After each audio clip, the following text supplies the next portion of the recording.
Welcome back to another episode of Kicking It with Keener podcast. In today's episode, I had the honor to sit down with an old friend of mine, Jarvis McClam, aka Prime Savage. We talk about life, we talk about football and his career, professional football career over in the German Football League. It's been a really good discussion. I was looking forward to this one for a while, just because Jarvis, we've been friends for a while, and just seeing his progression and where he's going in life has been awesome to witness. And yeah, hope you guys enjoy this episode. The last 30 minutes or so of the show, if you're watching it on YouTube or Spotify, my audio is not synced with my mouth. There was like some difficulties when we were streaming it. But if you're listening to it on Spotify, YouTube, or Apple Music, then you shouldn't have any issues. So I hope you guys enjoyed the show. It's been really fun doing this podcast stuff. I'm learning a lot about myself and learning a lot about the people that I'm having on and just talking to. So I hope they can keep this going and get some interesting and cool guests with some good stories in the future. So hope you guys enjoy this episode. Peace.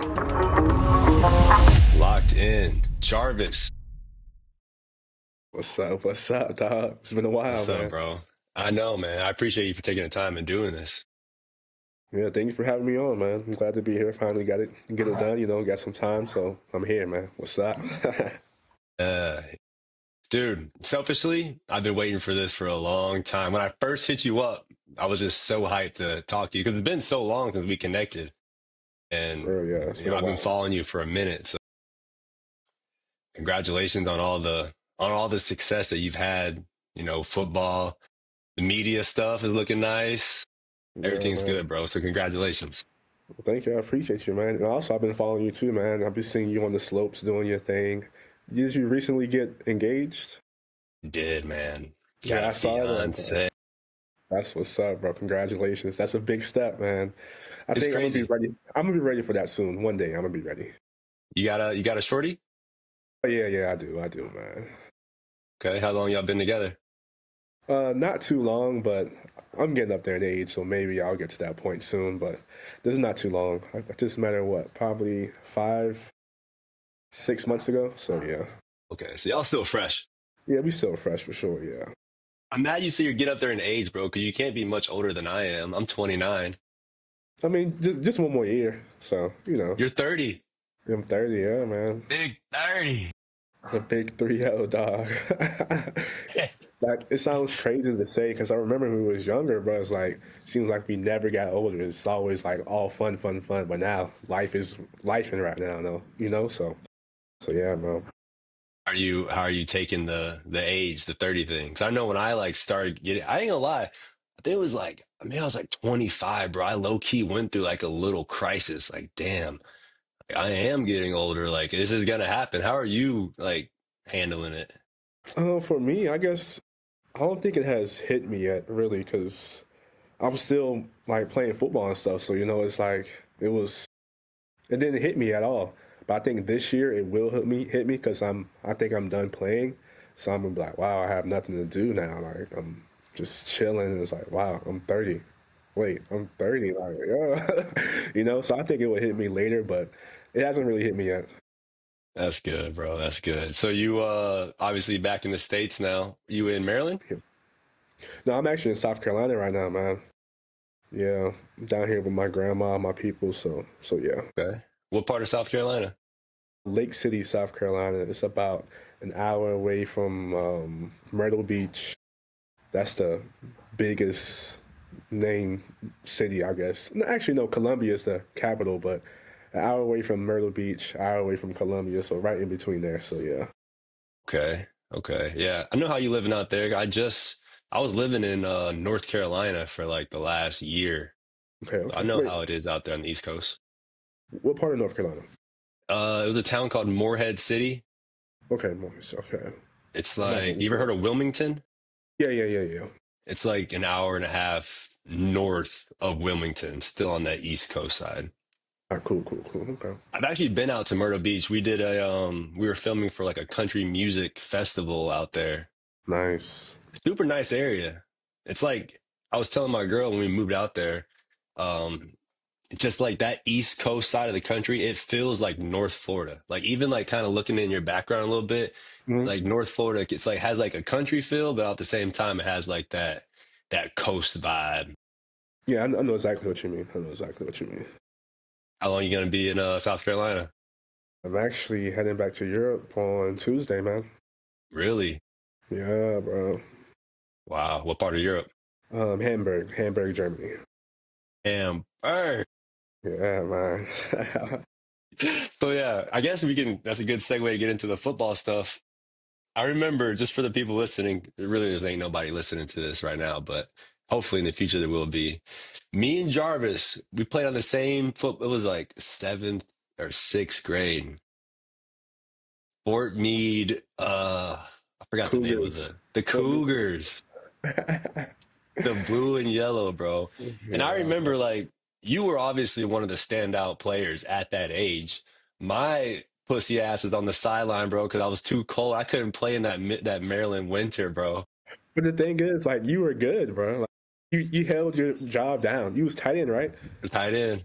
Like, you did what you had to be done. Like, you did your job, bro. So I was like, hey, Yeah, and all that right. was blocking my dude so Jarvis can get the ball and run touchdowns. I think it was every play. I'm pretty sure it was like you and somebody else. I think it was a quarterback dude, I'm drunk. taller kid. He was physically like a little bit for our age. He was physically like I want to say his name was like Aaron or something.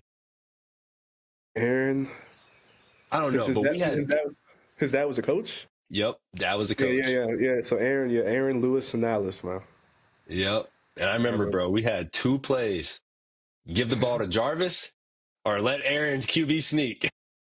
Hey, man. Hey, that was our MO, man. We had to do what needed to be done, man. We had to. Right. And now just like looking back and seeing where you are now, bro, like how did that even progress to you like playing in Europe? Like did you go to college? Like what was that experience like? Oh yeah, man. Obviously high school. I guess you end up moving, I guess, right? In middle Yeah. school or high school. Yeah, I and think then seventh grade we moved to Tennessee.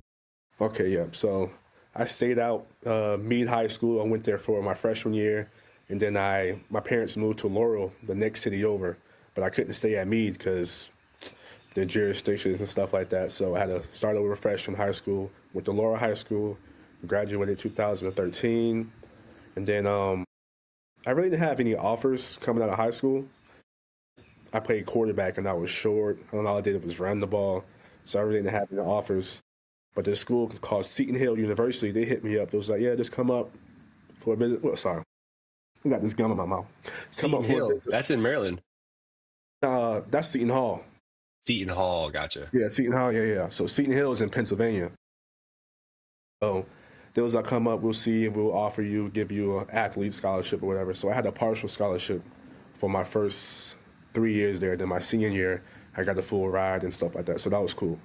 So I was a standout there at that school, and then after that, I was like, man, I want to continue playing football. Like, I just don't want to stop. But during out my senior year, I had 2 senior years. I got hurt my first senior year, so I got a medical red shirt. So I was blessed to come back for a second senior year. Throughout that whole time, we had NFL scouts coming to our practices, come to watch my quarterback and I, Christian Strong. And I was like, Christian. I man, know Christian from the YouTube. yeah, yeah, yeah, that's my boy. I was just in Canada, last week for his 30th birthday. So yeah, shout out to Wow. my boy Christian, man. He's So yeah, Canadian. yeah, Canadian, yeah, he's Dang, I Canadian. didn't just like looking from what I've seen on the YouTube vlogs, I didn't even like put those two together. Yeah, like no one will ever. Everyone thinks he's American. Please, like no, like I'm Canadian. Like I'm like yeah, Yeah, seems like a like solid dude. he is a solid dude, man. So I had to pop out for his birthday, man. Yeah. So where was I at? So, yeah, so the scouts was coming to see both of us practice and stuff. Unfortunately, things didn't work out with the NFL, but I was like, man, I still want to play after football. And one of my teammates, he was actually German. He was like, "There's this league in Germany called the GFL. Like, if y'all want to try to come out and play, like, y'all can just sign up for this website called Europlayers.com. Is where you put your stats and stuff up there. It's almost like a Facebook for athletes and coaches who want to coach abroad or play abroad. So I did that. Christian actually got picked up by a team in Australia called the Brisbane Rhinos. And I was like, man, like, dang, I want to come out there with you. Like, do they need a receiver or anything? So we hit up the coach. He was like, yeah, you can come too. So went out there. That was our first year in Australia, our first abroad experience at what? I was 24 at the time. So I was out there just living on my own, just like imagine being what 17 hours away from your family. Like if an emergency happens, like you're not going to see them until like 2 days after that, you know. But Yeah. thankfully everything was fine. So I was out there 2018, came back, went on Europlayers again. 2019 went out to Langenfeld, Germany, and that's probably like 8 hours from Hamburg now. So it's almost like a full circle moment when I think about it. So I stayed in Langenfeld, Germany for 2 years. Then after that, I went to Cologne, Germany. That was about 20 minutes from Langenfeld, but all throughout this, Crocodiles.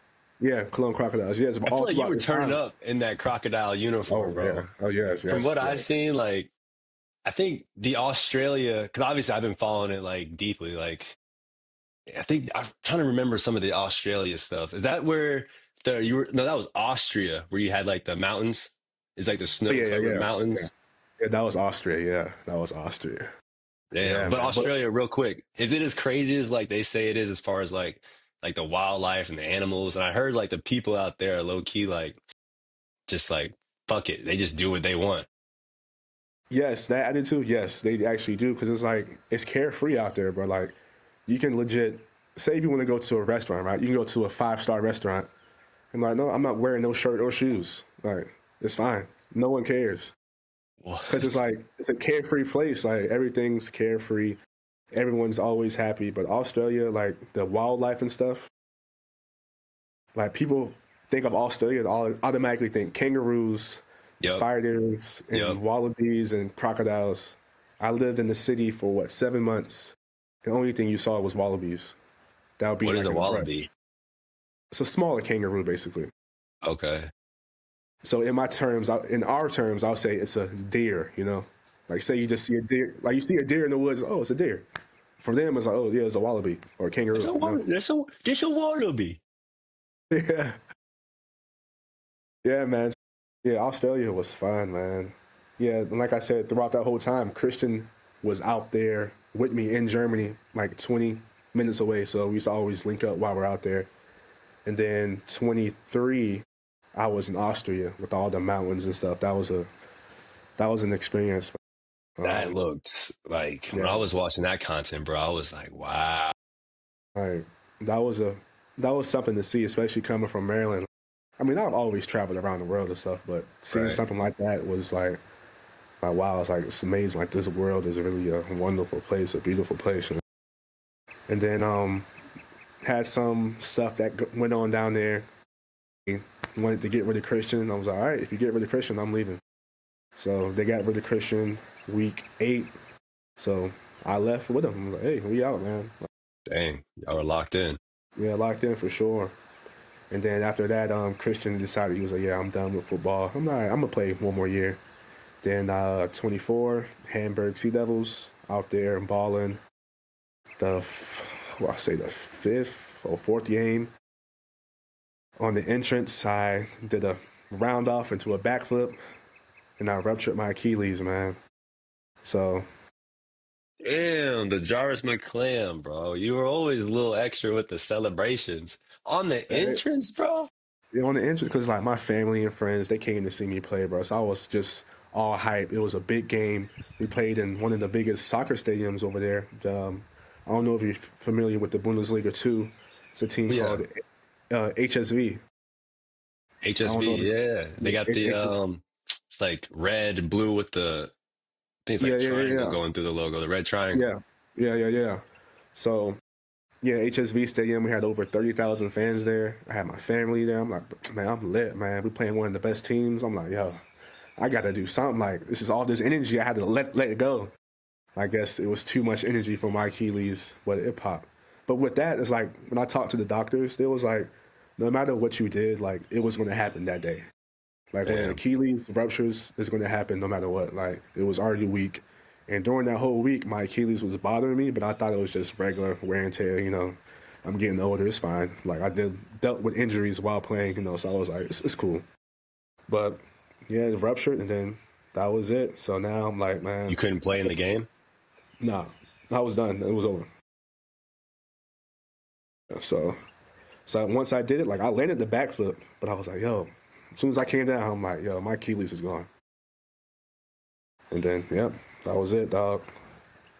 Then the rest of the season, I'm just there chilling, just vibing out, going to the games, and just chilling, man, with my current So, girlfriend now. Yeah, she German? You meet her yeah, out there? yeah. She's German. Yeah. Whoa, we got you a foreign one.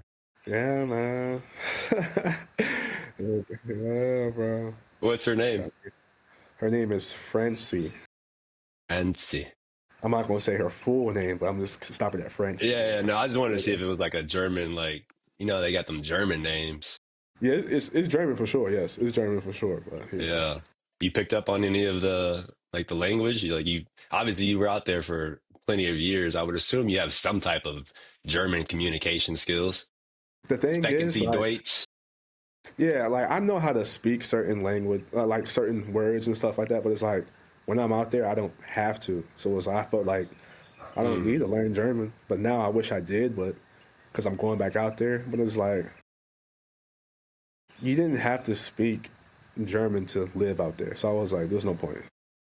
Not even like with your teammates, because I would assume they're all German. Like, is there like a communication barrier? I mean, I guess football is like it's a global language. Like when I played hockey and soccer with other Europeans, even Yeah. though we didn't speak the same language, we knew like everybody knows like the common terms, like where to be at and stuff. Was that Mhm. straight for you? Yeah, it was straight because everyone spoke English out there. So that's what I'm Oh, saying. We didn't have to learn German because everyone really speaks English. So it's like you just like how we learn certain languages in school, like Spanish or German or Italian, French, stuff like that. Like they have to learn English. So it's not a choice for them. Like they have to learn it in primary gotcha. school. So it's like they know English. It's just if they don't speak it, they just don't feel comfortable speaking well enough with a natural American speaker or English speaker. So yeah, Right. Meanwhile, we're over here learning Latin and Spanish, and then that first year at the high school, that shit is it's over. out And the it's crazy. window. I took Spanish 1 and 2 in high school, and then in college, I had to take Spanish again. Spanish 1 and 2 again, and then like I don't know anything. That's crazy. It's crazy. Yeah, I on a Spanish tip, when I moved to Colorado, because I was out in Colorado doing the whole snowboard thing, and it was my first time out west, especially like in the mountains, and I was shocked to learn that like the main culture out there is like the Hispanic and like Spanish culture. Wow, I would never think You that. would Wow. right, you would never think, but like all the employees are like people from like on these J1 work visas from like Argentina and Cuba, and so just hanging around them all the time, I did low key pick up some good Spanish skills. But it's just like in high school, bro, as soon as you stop, it just It's, gets like wiped away. it's over. It's clipped. It's done. It is. Thank God we speak English, like the number one Yeah, for real. language in the world currently. Yeah. But sometimes I wish I did know a second language. Like I wish I knew German. But I think I'm gonna pick it up once I go back. So Yeah, and you got somebody that's German that you can talk to, yeah, so so you yeah, should be solid. for sure, for Yeah, sure. damn, man. So I'm just so curious, bro, because obviously the travel, I'm not saying like I'm a world traveler, but I got some travel experience in me. I know how to get around. What was like what was your favorite spot out of all those non-football related, just like general lifestyle living? Like if you had to choose to like move to one of those places. If I had to choose to move, I'll probably say Australia because it's like a vacation every day, bro. Like it was just nice. The sun was out, even though the sun was hot. The sun was out, man. It just beautiful. You got like me and Christian was there. I think our first 2 days, we was just walking around the city and like parrots and parakeets just flying around. And we're like, wow, like in America, you have these birds in cages. But over here they're just wild and just flying, bro. It's like it's crazy. So just to see that, I'm like, yo, this is a beautiful place, man. And like the oceans out there are just top tier. The best oceans ever in the world, bro. And people are kind. Yeah, yeah, man. Cause I follow a lot of UFC. I don't know if you're like into UFC at all, but a lot of those a lot of fighters, they're not Australian, but they like their fight camp is in Australia. Yeah, So it's like they always talk about just how tough it is that you have to be to live in Australia. yeah. You do have to be tough. Once, like the sense of heat, like that's the most in shape I've ever been in. Cause like it's hot from 4 a.m. to nighttime, bro. Like, how hot? What you like? What's hot to you? What's hot to you, bro? Because hot To to me me, is like 75, 80, and the okay, all sun's right. out. For me, hot is I would say at least 90. Whoa. So, but like you gotta think, 4 a.m. the sun's bright at 4 a.m. and it's already what 70 degrees already at 4 a.m. So it's like, oh man, it's gonna be a hot one. I remember washing clothes. You can wash your clothes. Probably takes an hour to wash your clothes, and then over there they don't have dryers, so you just sit them outside because the sun's so hot. Mm, You can sit your clothes outside for 20 minutes. Everything is completely dry. that's hot. Yeah, and if you sit outside for too long, your clothes become faded. So you gotta constantly check it and make sure. Yeah, man. That's Yeah, wild. yeah, but definitely Australia. I say it was the best place to visit. As far as like your football experience out there, it was straight. Yeah, football was cool out there. Because it was still brand new. I really didn't know what was how overseas football worked and stuff. But now, like I'm a veteran in the game now, so I know how that works. But definitely being out there, football was straight because I was fresh out of college, so I was definitely at the top of my game out there because I was still fresh out of college. So yeah, man, football was cool, and just the nightlife, the city life was cool. And like I was 24, bro, so I couldn't even imagine what a young black man in yeah, it was crazy. Australia speaking an English accent. It was crazy, bro. That's all I gotta say. It was crazy, man. That's funny. So how did the I think was that pre YouTube or was that like post YouTube? Yeah, that was pre YouTube. Yeah, that was pre YouTube, man. Like I wish I would have started my channel. Well, I wish I would have started posting to my channel over there because I felt like it would have been different. But yeah, that was pre YouTube, man. Pre YouTube. Like I already had the cameras and stuff. I just didn't post. That's the only thing. Right. Yeah. I think I remember when you got your first camera. I think we were like messaging back and forth. Maybe you asked for like a recommendation or something. But you were shooting on the what was it, GH5? Yeah, the Lumix, man. Yeah. The Lumix, the good old Lumix, man. You still got them or are you recycling Yeah, it? I still got it, bro. I don't think I'll ever get rid of that camera. But the crazy thing is, I got rid of my FX3, bro. Whoa. I got rid of it, bro. Cause For what reasons? I just wasn't using it how a real videographer or cinematographer should use that camera. Should use that camera. Like, I felt like, I guess it was a personal thing. I felt like I had all the best gear and I wasn't using it. Like I was being grateful to the YouTuber who would die for this camera and use it properly, and I was just sitting it to the side. Like I used the Osmo Pocket more than anything, bro. Dang. And I was Well, like, they do say the best camera is the one that you feel comfortable using and use the most. yes, bro, yes. And And you then got a I $3,000 FX3 just sitting around. Them things, three bands just just chilling. just sitting, bro. And it's like my last season. I didn't even. Only time I used it last season was just for my talking heads. Like, I mainly got it for someone to use it on the sideline to film me, but we had a videographer already on the sideline, so I'm like, all right, there's no point for me to use this no more. Just for my video heads and maybe taking pictures. And it's like, why do Right. I have this? Like, why do I have this? I remember when you posted that first talking head video with the FX3. I noticed it instantly, bro. I think I probably even messaged you. I was like, whoa, he's shooting Yeah, on Sony FX3. Because you yeah, can't, it's hard to beat the crispiness. yeah, bro. Like, I still love that camera. I might get it back, but I'm thinking of probably just at least downsizing to the ZV1, something more smaller, compact, and I could just take anywhere. Because sometimes going out with the FX3 is too much, bro. I'm already knowing. And you got a big, what, 24 to 70 mil lens, Uh, microphone, tripod. It yes. is like an uncomfortable experience. Yeah, but it's a great experience when people come up like, wait, you have an FX3? You're like, yeah, yeah. You're him. Yeah, for real, bro. You're him. For real, man.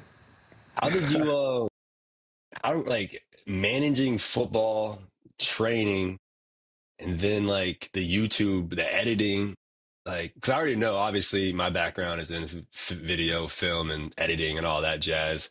So I already know the freaking time that it takes to just put out a video, a YouTube, especially a YouTube video, like vlog style. Because I tried to hire somebody to help with it, but like I got to a point where everything that I was doing, it was so intimate that like I wanted it to be edited in the way that I wanted to watch it. Not for like the views to like gain attraction, but it was more just something to look back on. I don't know if that was the same thing for you, but how I couldn't imagine, bro, being a professional athlete and trying to edit the videos, training, the diet, the editing, the posting, bro. Like, what did that look like? I mean, it was definitely tough, man. Like, it's been days like I recorded stuff, then it's like, all right, now it's time to edit, but it's like I have to watch film, I have to go to the gym, but it's like if I didn't get it done, it's like I wasn't going to do it. So, let's say my Cologne crocodile season, that was one of my best seasons out in Europe. Oh Best shit. vlog season Technically. because they let me, like, they had free range with everything. So so after the game, someone record for me after the game. I'm straight editing the game. Blah, blah, blah, blah. I'm editing everything. YouTube, I'm doing it, blah, blah, blah, and posting that Sunday. So it was a quick turnaround, bro. Everyone was like, yo, how do you get it done so fast? I'm like, hey, after the games, I'm straight into it, man. And then just balancing the working out and stuff, it just came naturally, I feel, because I had to work out regardless. So it was like, hey, I'm working out, might as well record. I got to make my meals, might as well record that. So it just came naturally, man. Especially the editing part. That's really impressive because I feel like I got to a point, especially when I started doing more like working for clients and businesses and putting my own personal stuff on the back burner. The last thing after like working all day for somebody else is getting back to the crib and just trying to edit my own shit. So I already know how that is. Yeah, that is a tough part, though. I still have stuff I need to edit for myself now, and it's like, I'll get to it when I get to it, man. Like I shot Right. a Keep video, it on the I shot a back burner. video, I shot a video yesterday, and I was editing it. I'm like, I don't want to do this right now, so I just stopped. What are you Yeah. editing on? Premiere Pro? No, I wish, man. I Don't say wish. CapCut. Oh no, Oh, no. okay. So I've been on Final Cut ever since I got serious Oh, you're with YouTube. chilling. Yeah, yeah, but I talked to some of my friends, like they're big in production. One of my friends, Justin Williams, he works for a church, and all they use is Premiere. He was like, "Hey, bro, you want to get on Premiere, DaVinci?" It's like I tried DaVinci so many times, bro. I just can't do it. And then same thing with Premiere. It's just I just don't like the way it looks. If I don't like the way it looks, I mean, I'm going back to Final Cut, bro. Right. Yeah. I actually recently, in the last year and a half, switched over to DaVinci Resolve, coming from Premiere. And for one, the Premiere, like you said, bro, the UI, the user interface, the layout, Yeah, this shit is just like there's too many, it's too much, bro. yes, it's too much, man. And I thought I was cooking on Premiere, like that's what I started on. Hmm. But for one, the bill, that shit is not like for the Premiere suite, you're paying like 600 a year. It's like I don't think it's worth it, bro. No, I mean, if not, if you're not, I mean, if you're making more than that, then Yeah, obviously for sure, yeah, it'd be but it's worth it. like, but still, I feel like Final Cut. I bought this 8 years ago, and it was what 400. I mean, it was hefty, a hefty 400, but I haven't paid ever since. You just Right. one For final price. one. That's it. Yeah. That's it. And then you still get your updates. They add some new stuff. I think they added the magic masking tool. What I think probably 2 months ago. So that was a big thing. But I'm still used to masking out my own stuff by myself. So I was like, I don't even use it. Like by the keyframe, like with the Yeah, draw bro. pen tool. Yeah, and I think it's better that way because you get it to how you want it. So Yeah, you can get a little bit more detailed. They brought out that magic feature in DaVinci Resolve too, and it's so it's so clutch. It's really just a time saver. yeah, I believe it. But also I think it's my MacBook. It's kind of old, so it takes a little bit of time. So I rather no, let me just do it myself. Uh, Yeah, but that one final cost, because DaVinci, I think I bought it, it was like 280 or something. just a Hmm. one-time fee. You get all the updates. I was like, all right, I have to learn this. And the company that I went to go work with, all the guys, they were all using DaVinci. So to Okay. kind of manage our workflow was just easier to me. Yeah, that makes sense. That makes sense. Yeah. I thought you were gonna say, I know people that edit. I have this one buddy, Chase Whalen. He does YouTube, or he's recently getting more into YouTube, and he's doing more of like marketing business type content, like giving out information on how to maximize your clients and everything. And he's shooting on his iPhone and editing on CapCut. Yeah, bro. I'm like, wow, bro. I tried to like pitch him the idea of like just get the DaVinci Resolve. It's super easy. I now help him with his videos, but back then I couldn't imagine somebody trying to edit CapCut a full 10-minute video on your iPhone, bro. It's tough, but I know people who do it though, bro. Like when I was out in Texas, Austin, Texas, with one of my friends for this event uh, for Red Bull, basically. This guy named Shane, he's almost like he does funny football videos. I guess he's the best mouth on YouTube or best mouth on the Best internet. mouth. Yeah, Pause. yeah, Whoa. it sounds Pause. crazy. I know it sounds crazy. Yeah, but all he does is like he throws marshmallows at like crazy distances, like, and it's Seen crazy, him. bro. I seen him. Yes, White dude. yes, He's always yes, jazzed up, like. yes, bro. Yes, like he's a cool, genuine dude, man. He's cool, man. But all he does, they shoot on all iPhones, and then Well, I me and guess my for his content style, though, yeah, like it I makes know, but sense. it makes sense. But it's crazy because me and my boy, we showed up with threes, 70 to 200s, all this ND filters and stuff. And then he was like, yeah, this you use iPhones, bro. I'm like, so that was a big part of me selling my FX3 too. Like, this dude has over 3 million followers on YouTube and Instagram. It's like, yo, all of an iPhone, and I have an FX3, and I'm like, yeah, it's over, bro. I'm selling this junk. Right. You ever Yeah. heard of the Colin and Samir show? No, I haven't. No. If you look them up on YouTube, they're basically like these two guys called the Colin and Samir, and they started this like it's like a YouTube channel where they help creators be better creators. It's all creator focused. And their recent podcast they did with this guy named Patty Galloway, is like the YouTube expert. And they're basically saying like how at first like it was like all YouTube is high production cost, but now they're saying like you want to try to lower like the bandwidth to make the content. So like for instance, like this, there's really no crazy setup. We're on a Zoom call doing a podcast Yeah, rather bro. than like if I was on the other tip, I'd like fly out to you, bring the light set up, audio, camera, mic, rather than just like just Yeah. doing it. I definitely gotta check that out because I like that kind of stuff, man. People trying to help the creators coming up. I like that stuff, bro. Yeah, they got good stuff. Colin and Samir. Uh, I would actually recommend joining their Discord channel too, because like people are just basically giving out free game on how to win on YouTube. But definitely gonna check them out. Yeah. Um, oh, I just had a thought. When you were in Texas, didn't you go to the Comedy Mothership? Was that for like a you ever heard of Kill Tony podcast? Yes, I love Kill Tony. Every Monday I'm watching or either. Yo! Yes, I love Kill Tony, bro. I love Kill Tony. But yeah, with the comedy mothership, it was definitely something. Was it like a show or it wasn't Kill Tony, was it? No, it was I think it was Red Band's show where people get paid to actually go up and do their sets and stuff. And Secret show? I don't think it was a secret show, but it still had something to do with Red Band and stuff. I don't know, but it What's your was. take on Brian Redman? I think he's cool. I mean, doesn't bother me. Yeah. I just recently started watching it maybe it's been like 2 years. I'm talking about Mondays, bro. 9 o'clock. I'm locked in. Yeah, for real, locked in every Monday, bro. Locked And in. they just give him so much shit, bro. Like, I guess that's part of like the premise. Like, it's part of the Yeah, show. Like, we shit on Redman. yeah, for sure, for sure. But I feel like being in the actual mothership, and it's like obviously you couldn't bring your phones in, and once I got in there and the stuff they were talking about, I'm like, yeah, They don't want this to get out, bro. No. I'm like, they don't want this to get out. I saw Cam Patterson. He did a set. That was cool. I'm Dang, like, bro. yeah, but I'm like, You wow, look like Cam. Cam Patterson's little nephew. I thought he was going to say something like that, but it was cool, man. That show, it was cool. Definitely, you got to go out there and see it, man. It's Yeah. definitely an experience, bro. I'm going out there, bro. I'm putting my name in the bucket. Ooh, and if you get picked, you gonna go up?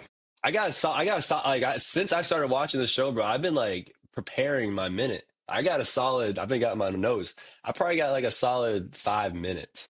Dang.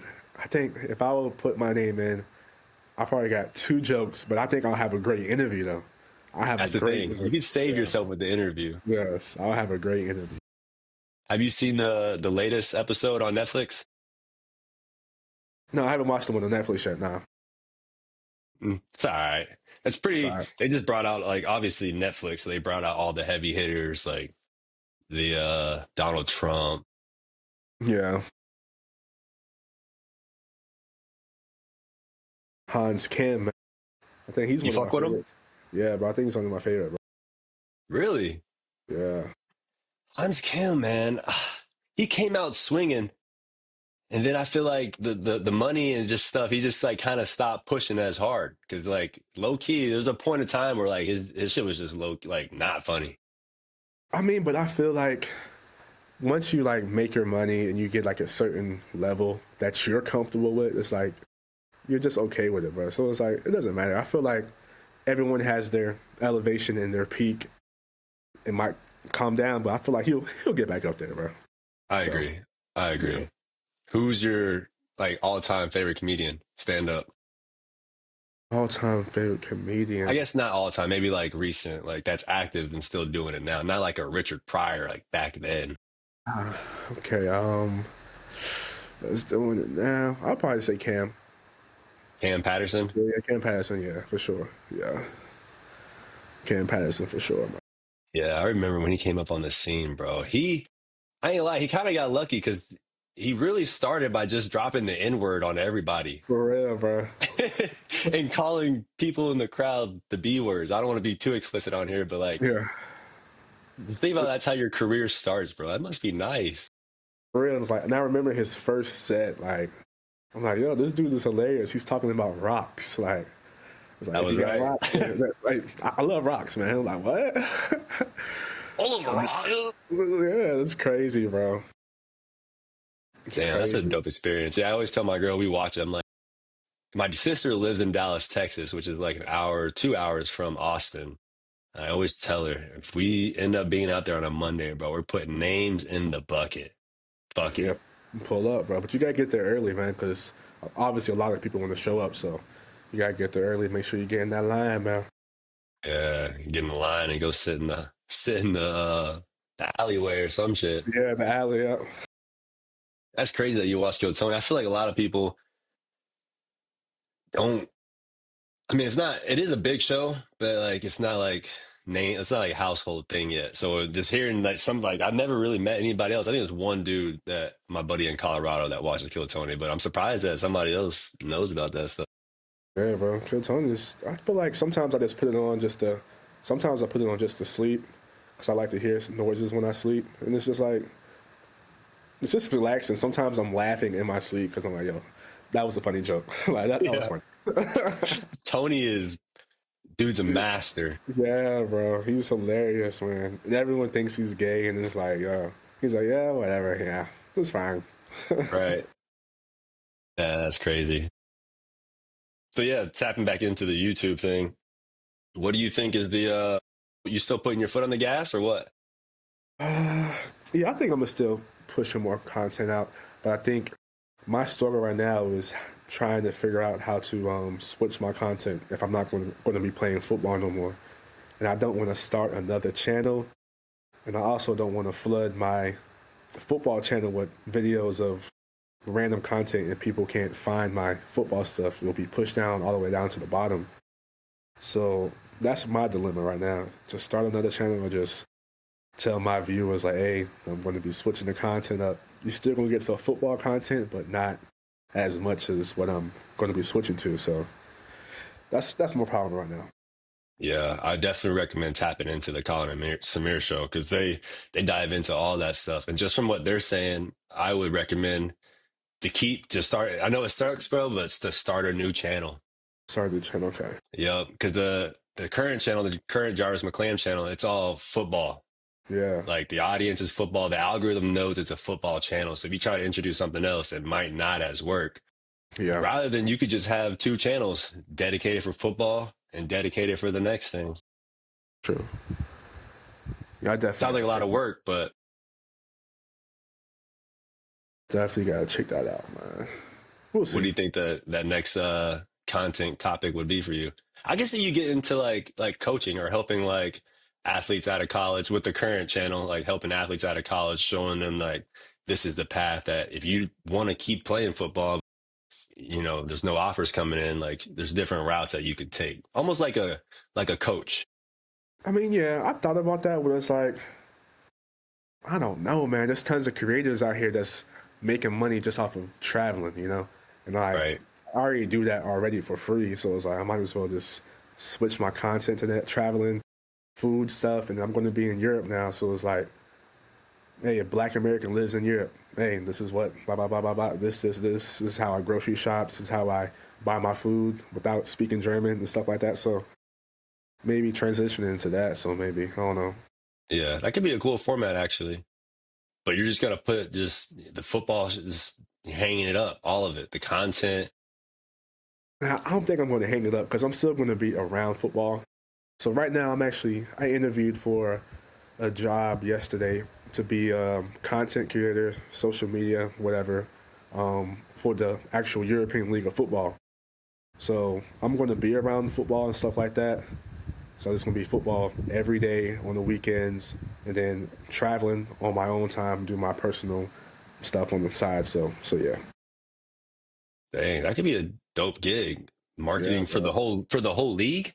Yeah, bro, definitely, bro. Like, so hopefully I hear a word soon, and then I'm going to be in Hamburg anyway. The league is ran out of Hamburg, so I can just pull up to the office like, yo, like, what's up? Like, I'm here. Let's get it done. Dang, yeah, you already have the background in the Yeah, football experience and the content game. Because whoever was shooting your stuff on the sidelines was low key nice. yeah, bro. Like, my man Tim, like, he was nice with it, bro. He had a FX6, man. So he had the big Yeah, boy. yeah, bro. He had the FX6 out there running and gunning with that jump. Did he I was just like, yeah. focus like was he just focusing on you or is he like shooting for the whole team? And so he shot for the whole team, but sometimes I'm like, hey, I need this shot for my YouTube channel. Yeah, I got you, bro. Like, you good. Yeah, Yeah, they were definitely snapping on your content for sure. yeah, man. So definitely was a great situation out there in Hamburg, man. I'd say their social media game is the best in the whole league. So yeah, And that's because I think because of just the people they hired, they got great creators, bro. This dude named I think it's I don't want to get his name wrong, so I'm gonna say his last name, Roland. Like with the pictures, his pictures were crisp, crisp, crisp, crisp. And he shot on the Canon. I'm like, oh, why you come to Sony? He was like, yo, like I've been with Canon since forever. Like I know this camera. So I'm like, man, hey, that works for me. right, do Yeah, your thing. yeah, bro. He was nice with it, bro. Dang. Yeah, I know. It's kind of weird. Like, I feel like American creators, we like look past, like, we just, at least for me, I guess I can speak from a personal experience. Like, you just look past all the other people around the world that are doing the same thing because it's all like kind of based in America. So I'm Yeah. sure there's some top level dudes out there in Germany, Australia, hell, even the Indian. I don't know if you like look at Indian YouTube because like there's just so many people out there, bro. Mhm. Man, the Indians turn up on YouTube, I'm gonna have to check it out, man. bro. I'm gonna have to check it out. They turn up, and now with the whole AI thing, you know who Mr. Beast is, Jimmy? But yeah, yeah, bro. Yeah, I've again the Colin and Samir show, bro. Like they interview like people like him and like basically the best in the business, and they're Hmm. talking about how Jimmy's starting to with the use of AI is like dubbing his content Yeah, into Indian language and posting like on the Indian YouTube. like he's smart, bro. He has that for like every language, bro. Right, every language. So you probably heard about that. Yeah, every Yeah, I heard language. about him. dubbing his stuff. And I just saw this one video. I don't know how long ago it was. Might have been the show you. Actually, I don't know. He was with Mr. Beast was on an interview with or a podcast with Mark Zuckerberg and someone else. I forgot who. I think it was the leader or CEOs of YouTube and Facebook, whatever. And he was saying like for his videos, he doesn't speak on his videos at all. Because once you speak on your videos, the algorithm is going to assume that everyone that needs to see this video only speaks English. So they're not going to push it out to different languages, different, you know what I'm saying? So he was like, so if I speak on my video, only English speakers are going to get this video under FYP. But if I don't speak, it goes everywhere. So I was like, wow, I never thought about that. He was like, yeah, I just figured that out by myself. I'm like, dang, that's crazy. Yeah, that's interesting. I didn't know exactly what you're talking about. He like Mark Zuckerberg was on a podcast and like Jimmy like crashed the podcast. He like came in off unannounced and like kind of Zuckerberg got pushed to the side a little bit, which Yeah, was bro. crazy because it's like the third richest man in the world. Yeah. It's wild, bro. It is wild. The whole YouTube space as well. Now that I'm currently back in Tennessee, when I was in North Carolina working with a production team, I kind of got to a point where it's like I was doing my own business and they had reached out to like join this team. And I knew like I had room for improvement as far as like the editing and the videography and everything. But now that I'm like back in my own space, I think I might like try to push the YouTube tab because like everybody knows it's like a back in the day it was like just a place for like clips and funny moments. But now Yeah. people will realize like it's a business model. Definitely a business, bro. I think you should get back into it, man, because I definitely loved your early content, bro. Your stuff was good, dog. Right. But Definitely there loved was no strategy to it. Like there not once was there ever like thumbnail strategy, title strategy. it. Now it's all about the packaging. I mean, with that, you live and learn. Like, I got some early videos out there that are horrible. And Right. sometimes I go back and look, I'm like, wow, like, I've came a long way. Even though I'm not good or perfect, I'm just like, wow, this is crazy. Like, I grew, you know what I'm saying? So Yeah. you should definitely tap back into it, bro. It's cool to just look back on those memories, Yeah, bro. see what you were doing back in the day. Like my kids, I was telling like my girls, think about our kids, our grandkids are gonna be watching this stuff and be like, dang, y'all Yeah, were bro. young and lit, man. Yeah, bro. It's like, yep, this is what your father used to be doing back in the day. Right. All that is so solid. But so you about to head out back out to Europe? What's that like? You gonna be out there? You're moving out there Yeah, basically, man. like on a Yeah. visa? So I can go out there right now for 3 months without a visa. So basically, I know I'm gonna get the job. So right now I'm just waiting for them to give me the contract, and once I get the contract, I can go to the welcome center or whatever where you get your visa. Show them I have a job, the contract, and then I get my visa easily because I've been out there for years now. So they already seen I got multiple visas, so I can just get that easily, man. Huh. And you like you have to pay for a visa? Yeah, you gotta pay for it, but the company's gonna pay for it, so Right, right, I'll right. be So good if with you're that. just traveling, you don't like if I wanted to go to Germany tomorrow, I could just hop on the plane with my passport and be solid Yeah, for like what, two, is it? It was like is it 6 weeks or something? no, 3 months 3 months is without any visa. without any visa, bro. Dang. All right. And then you're gonna become a dual citizenship? Uh, with that, it will be tough. Like, if I marry my girlfriend, of course, that's one way. But if I stay out there for 5 years, I can apply for it, but I will have to be fluent in German. I'll have to do a test and all that. So, You gotta you gotta be German. yeah, basically, yeah. Because there's tons of football players that have done it, but I was like, nah, I don't got time to be going to classes and trying to learn German. So, Right. Have you checked out the Autobahn, the German Autobahn? oh yeah, I'm on there all the time. Where? Because, like, people think, like, the Autobahn, it is something special, but it's really just a highway, bro. This is how we call Highway it, like, with no just like, limits? I mean, but it does have limits. That's the thing. It has limits. There's certain little areas. You see that sign pop up. Yeah. So it's like, it has limits, but it's just really just a highway, bro. I remember my first year, I'm like, hey, I want to go to the Autobahn. And like, we're on the Autobahn. So I'm like, oh, okay, it's nice. And then you just drive however fast as you want. Yeah. You see anything crazy out there? Like you just cruise on the road and then Porsche GT3 RS. Yeah, bro. It's actually crazy. Like our commissioner for the league, he actually has one. So he used to come to our practices a lot. He's Or just driving. GT3? Yes, bro. He's just driving that John. It's like, dang, sheesh. But I think the craziest thing I seen was just a Ferrari. We was on the way on the away game on the bus, and then my head's in the window just chilling, and just I'm like, all I saw was red. I'm like, oh yeah, Ferrari for sure. Yeah, that shit fires me up, bro. Yeah. I'm obviously I've had a background in cars. My dad was a big car guy, so now I'm like I have the car thing in me, but now I think I might like just open it up and just accept it.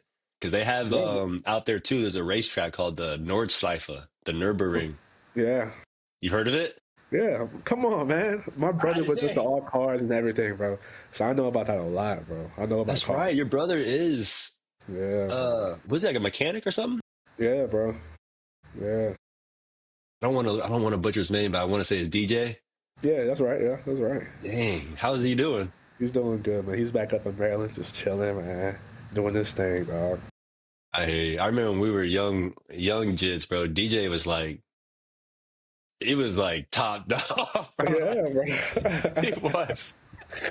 He was not the one to play games with either, bro. Yeah, bro. Like it was, hey, man. Detente. D-time. I was just a younger brother, bro, just out there. Yeah, that's my brother, dog. Detente. Yeah, I remember. I think now that you mention it, bro, I did follow, obviously I follow him on Instagram, and I do remember him like getting into the car stuff. Like he still posts his cars like a lot still to this day and stuff like that. Yeah, so. You think he's a BMW dude, huh? Yeah, actually has one Yeah. right now in the backyard, just chilling. What is it? 330i? I want, 335? I want to say it's like an old school five. Big body. Yeah, I want to say 525.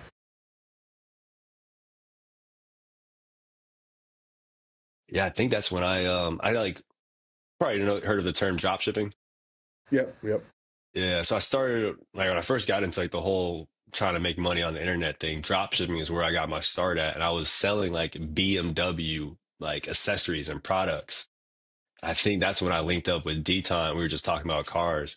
But long story short, bro, I low key started like business was good. And then I guess BMW like had found out that I was like reselling BMW accessories under their name. And they had sent me a cease and desist order, like letter saying like, bro, you don't stop it now. We're going to take you to court and you got to pay all this restitution and all these fines and everything. That Dang, shit, that's crazy. I know. And I was like, I just moved to Colorado. I remember when I got the letter in the mail. I had just moved to Colorado, and that next day I was like traveling, so I didn't even open the letter yet. I'm gonna get to it when I get there, bro. Get to my room, open it up, heart drops, bro. I'm like, I'm going to jail, bro, because I can't Oh, afford to pay this back. dang, that's crazy. So, like, you had the BMW name in your title or something, or? The company, well, I say company, it wasn't even like a legit formed company, but the website was called BMW E46 Nation. So it had the thing in the title. And obviously it's not really about me, but like, cause my little brother has an Instagram account, E46 BMW Nation. It had like, I mean, he still has it. It has like 300,000 followers, and he was just posting on it just like for fun and stuff. And then when I got into the space, I was like, bro, we can use these followers with just a link in bio, bro, and start getting some bread in. And that's what we did. So it was solid for a while. And then they sent me the cease and desist, and I was like, for the first few months, I was like, damn, this sucks. Then I realized, like, I actually was making some noise in the space, because if not, they would have never even reached out to me. So I had Yeah, to be doing bro. something right. Yeah. Yeah, I think just because you had just the BMW in front, it was like, hold up, this is not us. What's going Yeah. on here? Yeah, so, Yeah. We're not getting paid off of these sales. yeah. And the way they do it too, bro, because it was so crazy. I'm gonna stop after this, but like they hired like a firm to like undercover like secretly shop at my shop. It's like Wow. I'll be getting these orders and thinking I'm lit, like, oh yeah, money's coming in. Meanwhile, it's them buying the stuff. Yeah, they're making sure that, hold up, wait, this is not, they can't do this. Yeah, That's that was crazy. crazy. So that was the end of the drop shipping experience. It's just like with the whole internet thing, bro. There's just so ways to get bread now. Yeah, for real. And that's different. I remember like back in the day, parents used to say, "You're not going to make no money playing video games." Look at it now, bro. Look at it now. Were you ever into video games? Call of Duty, man. I was been Call of Duty heavy, heavy, man. Modern Warfare 2, Modern Warfare 3, Black Ops 1, Ghost. Yeah, Call of Dang. Duty is my game, bro. And now look at it. People are legit esports making millions of dollars, bro. And they're like kids too. Kids, bro. It's like if we were born at this time, oh my goodness, It would be crazy. crazy, bro. That's what I tell my girls because she's like, oh, our kids aren't playing video games and they ain't gonna be on now that we're getting older. We're both almost 30. A lot of my friends, they all got kids now. So like you see them like, Daddy, where's the iPad? Can I get the iPad? Like they just want to play games and watch YouTube on the iPad all day long. I was telling my shorty, like, if a kid wants to play video games, yeah, he has to stream it. Like Yeah, we're just gonna yeah, make it steps to where like it's gonna make it worth his time and our time. yeah. Cause that would be a good little thing. Like your kid is just lit in Fortnite or something hmm and just getting paid, sitting at the crib, staying out of trouble. For real, bro. Just being a kid, but making money. Just being a kid, bro. Right. Which now that like I think about it, it could have some type of drawbacks too. Cause say like I mean, a lot of those people that are into the games are kind of socially just like Yeah, not there. And like say like 10, 15 years goes down the road and like all they know is stream, Fortnite, quickscope, and then they got to get out into the real world and it's like, damn. yeah. I feel like there should be restrictions on it. Probably only on the weekends, maybe once a week during the weekday. But I feel like if But you do it dad, I right, got to get my KD up. but your KD is not going to go down if you're not playing. So you feel me? But dad, I got to level up. I mean, hey, while you're at school, I can play for you. I used to be nice. I used to be nice. Like, what's up? You in a Like, time crunch? You got to slide out. We've been running for 55. but I'm good, man. I can talk all day, man. I'm chilling. I'll say less because we're low key, like just really getting into I still have so much interest, bro.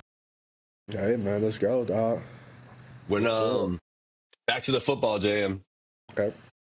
When you were in Germany, did you think that like? Because I don't know if I may be wrong, but I think when you were in Germany, didn't you like have some type of affiliation with like NFL or something? Like I thought you were gonna make that jump from there back to America, or was that like not even in the scope? Nah, that wasn't really in the scope, really. But to be honest, like I really had no dream to go to the NFL. But it's like in college, it was like once the scouts were coming, I'm like, oh, this could be a possibility. But I never really pushed it as hard as I should have because it really wasn't a dream. Really, I just wanted to play football. Really, like my thing was to go to the CFL and play because I felt football. I always had a feeling that football overseas would be better. Well, CFL was right there in Canada, but I just felt like it was just better for me. I guess I found my NFL by playing overseas. So, yeah, I mean, basically the same thing. Obviously, the money might not be the same, but yeah, to an American person like me, bro, like that's still yeah. professional sports. Have you heard of arena football? But yeah, I heard of arena football. Yeah, Is that still around? yeah, it's still around, man. It's not as big as it used to be. Like there's so many arena leagues now. They have the AFL, they have the IFL, they have I think two more. So it's like, and I think the big league, the AFL, they kind of downsized because people wasn't really watching it like that. So, but I thought about playing it, but then I realized I'm like, they're actually playing on carpet. My knees can't handle that. So I'm like, yeah, I'm good. Whoa, like turf?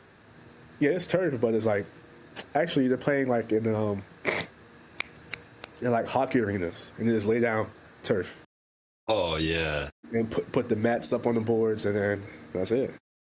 yeah. No, that can't feel good because I was like, I yeah, that's not. remember playing soccer on the turf, bro. You slide the wrong way, It's over.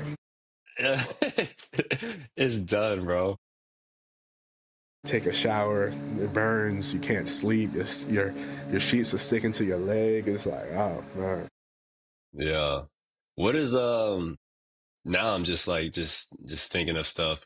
Like the average day, like being a professional athlete in Germany, like run me through like what a normal, maybe not a game day, but just like a normal Monday. All right, normal Monday. Okay, so either if you play Saturday or Sunday, you probably just wake up around 9, 10, or whatever. Do your rehab if you have it. Set up some meetings with your coaches around 11. Obviously, eat breakfast, do that, and then go to your meetings. Blah blah blah meetings. After that, probably go to the gym, get something to eat, and then for us, we didn't have practice on Mondays, so it was basically you just chilling on Mondays. So after you do your film meetings, you watching your film, you doing your going over the plays that you have for the week and stuff like that, new plays that the coach put in. You might have a Zoom meeting, a Zoom team meeting, or in-person meeting with the whole team, and after that, you just chilling basically, bro. And for us, we only practice Tuesdays and Thursdays. So Whoa. yeah, bro, 2 times a week? That's it. 2 times a week, man. Because you gotta think like most of our teammates are German, so it's a professional league, but not for everybody. I'll say, like most of the Germans, they still have regular jobs, so Mm. they work throughout the week and then they come practice. I mean, they still get paid too, but for us Americans, we just show up to play football, be a professional, do what you have to do, film, maybe coach the younger leagues, coach the younger teams. I was over here about to choke up. Chill. Is he good? Yeah, she's an older dog, bro. She's been here ever since I was in middle school, bro. Yeah, bro. So yeah. So it's chill basically. They take it as serious, like with the film and everything, they take it as serious as like American leagues over here. I mean, yeah, of course, especially because you Like it's have strict. it's not really strict, but you have like American coaches. They can see like if you're watching film or not. So they're like, hey, like you're over here to play football and you're not watching film. That's crazy. Like if you keep this up, we're going to send you home. Especially if you're not making plays and stuff like that. If you're not doing what you have to do, they'll definitely send you home quick. Yeah. Like I've Food and seen, everything was supplied. it's different with different teams. My first team, they definitely gave us like food vouchers basically, or they'll just pay for our groceries and stuff. Other teams gave us it's a store called Lidl. They have some of them over here. It's like a Aldi basically. They give us Mm. $50 Lidl vouchers every week. And some teams they don't pay for your food at all. They just give you extra money on top of what you make. So Lidl, I think that's the grocery store that they had one of those in North Carolina, actually. yeah, yeah, Big Lidl, ass store with like glass. I don't know how it was out there, but like yeah, Lidl's nice, bro. it was nice. They got some good discount on avocados. Yeah, and it's cheap. That's the thing. It's cheap, bro. So it's definitely cool. You a chef in the kitchen? I mean, I can be when I feel like it, but my thing is really McDonald's, bro. European McDonald's, that is. I don't eat McDonald's in America. And how different could it be? It's different, bro. It is different. Very, very different. All right, you gotta get into it because like when I hear McDonald's, bro, It's like I don't it's I like don't see it, bro. certain restrictions we have on food for us, and it's okay for us to put it in. Over there, they're like, no, we're not putting that in our food. Like, no, like So their it tastes fruit. better. Yes, everything is fresh, bro. So like, let's see, let's say cereal. Their Fruit Loops don't look like our Fruit Loops. Their Fruit Loops look duller. They look like they could look like it's bad, but it's really not. It just doesn't have all the coloring and stuff that we put in ours. Their milk is fresh. It's just different, bro. It's hard to explain, man. Would you say like Like, the country is like healthier than us? oh yeah, for sure. Yes, yes, for Like sure. obesity is like it's like a noticeable difference. Anywhere you go here, bro, you not to be rude or to be like that or anything, but there like you're gonna see some like overweight people and fat Yeah, I wherever mean, you go. Yeah, wherever. Yeah, there's definitely overweight people over there, but it's like it's a healthy place just out in Europe. Regardless, it's just healthy, bro. Like my girlfriend came over here from November to January, and all she really wanted to eat was pasta because she was like, all this food over here is not it's not good for me. So we definitely cooked a lot. It's like they don't even have hot Cheetos. You can't get hot Cheetos over there. Like you have to get it imported. Like there's certain stores that sells like American stuff and stuff like that, and it's like everyone's like, I want the hot Cheetos because it's like they can't get it. Dang, so you could low key like trap out the hot Cheetos out there. Could, bro. Could. And Would you then they say you're stop. like a healthy dude? Are you like health focused, conscious about it? Do you like put effort into it? I really don't put effort into it, but I can be healthy. It's like once I'm here back in the States, I don't eat fast food like that. But over in Europe, I do because I know it's not really healthy for me, but it's healthier. But once I'm here, I don't really eat too much fast food like that. I gave up certain candies. I don't eat candy no more. But other than that, I might do a kick of spinach and salmon for like a week, maybe a salad for a week, stuff like that. Sometimes I get on these health kicks, but other than that, I'm not really that healthy. So I'm not really that healthy. I'm I not. mean, you look decent. Like you, I guess being in the gym that kind of That's what I'm counteracts. saying. So like, I feel like I can eat whatever I want because I work out, so it's like it's fine. Yeah, I recently started to get it. I would say like maybe the last 2 years. It's almost a problem now. Like how conscious I am about like what I'm eating and what I'm doing. Like Really, I don't drink anymore because like that just has so many bad. Like I honestly I don't drink anymore. Like I don't go out drinking. Like I'll have like occasional like whatever, a wine or whatever. But just like it's kind of fucked me up in a way. Is like I use this app now. It's called Bobby Approved. My girl showed it to me. It's this guy on YouTube. His name is Flav City. And he'll Flavors. like go through like a Walmart and a Costco, basically all the grocery stores and just dissect every product they have. And like he'll go over like the negatives and stuff for it. And we started watching it for a minute and he put out this app to where you can scan the barcode and it'll like pull up if it's like, it'll like, yes, green check or red, bad check due to the ingredients that it's in. Bro, it's kind of fucked me up now because like I go grocery shopping, I'm in there for 2 or 3 hours scanning literally every single item, bro. And I'm like, I have nothing in my cart because nothing is good for you to eat. Dang, bro. I feel like if you go to Europe, you won't have that problem, bro. Maybe you might get certain things. It's like it's good, it's bad, but I don't know, man. It's like the whole little Debbie's and honey buns and cakes and stuff like that. They don't have that over there. How we have our full section all the way down. They don't have that out, bro. Else. Like my biggest kick when my girlfriend was over here, like I wanted to take her down the cereal aisle to show her like all this cereal. She was just like, "This is not healthy." I'm like, "Yeah, I know, but this is good." Blah, blah, blah, blah, blah. I'm gonna get these and Got my this. like, yo, like this is the best. Like as a kid, ooh, right here, this is what I killed. Like, Right, that is true. Those fruity pebbles, Fruit Loops, all that stuff. But it's kind of jacked up that like, because the people that are making it, those big companies like Post, I forgot the other one, but like they know what they're doing. yeah, for sure they know, but it's just like it's also that's how they make their money. So it's like they know it's Right. killing us. At the same time, they're like, well, if they want it, like we're putting it out there that it's in the box, it's in there. So like, if they don't want to read it, it's not on us. Yeah, true. And obviously to maximize profits and shelf life, they got to put those artificial preservatives in there so it can sit on the shelf for 3 months. Yes, and also when you said that, my first time in Europe, bread, I left. You can leave bread out for like 3 weeks, bro. No mold's gonna get on it. Out in Europe, Here or over there? over there, no mold, bro. That sounds like a bad thing, or is that a good thing? I think that's a good thing because it's like I feel like this is better. Like the mold can't attack it. I feel like Because I they don't put pesticides and freaking know. I'm trying to tell you, preservatives. but I feel like over here, bread molds faster, bro.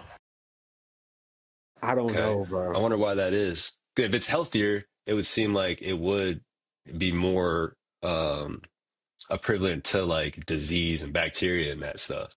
True, but I don't know. It's just something about it, bro. I don't know, bro. So how long has bread been? I'm eating. I'm like, no, it's good.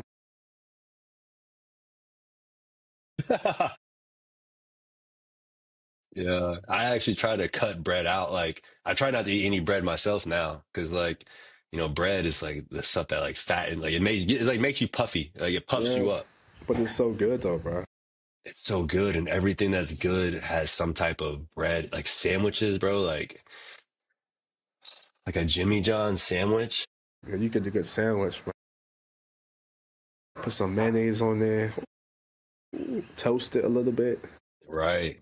We've actually upgraded. This is how crazy we are now, bro. I got my girl in the kitchen. We make our own bread. Really? How's that I ain't going? gonna lie, huh? How's that going? It's going good.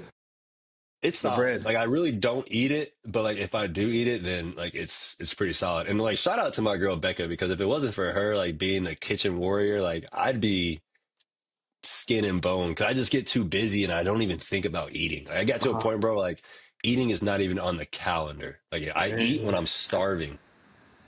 I mean, but I feel like that's a good thing though. Yeah, it is. I'm so nerdy into it, like the intermittent fast, like eating between the hours of 12 and 8 o'clock p.m., Yeah. maybe one meal a day. Yeah, we started making our own bread, bro. So in our which is still weird to me how it works, but like you like have this jar of yeast that sits in your refrigerator and it's like live bacteria in this jar of yeast. And it just like you use it and then it's like a live bacteria and it just like regrows itself into more yeast. So it's just constantly just growing and growing.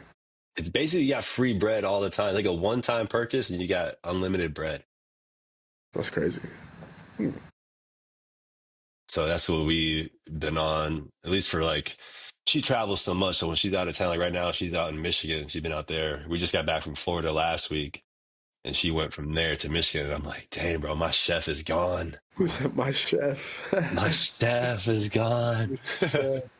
Oh man. Since we're on the food topic, when's the last time you've been to the grocery store, right? And you smelled a pineapple just by walking in?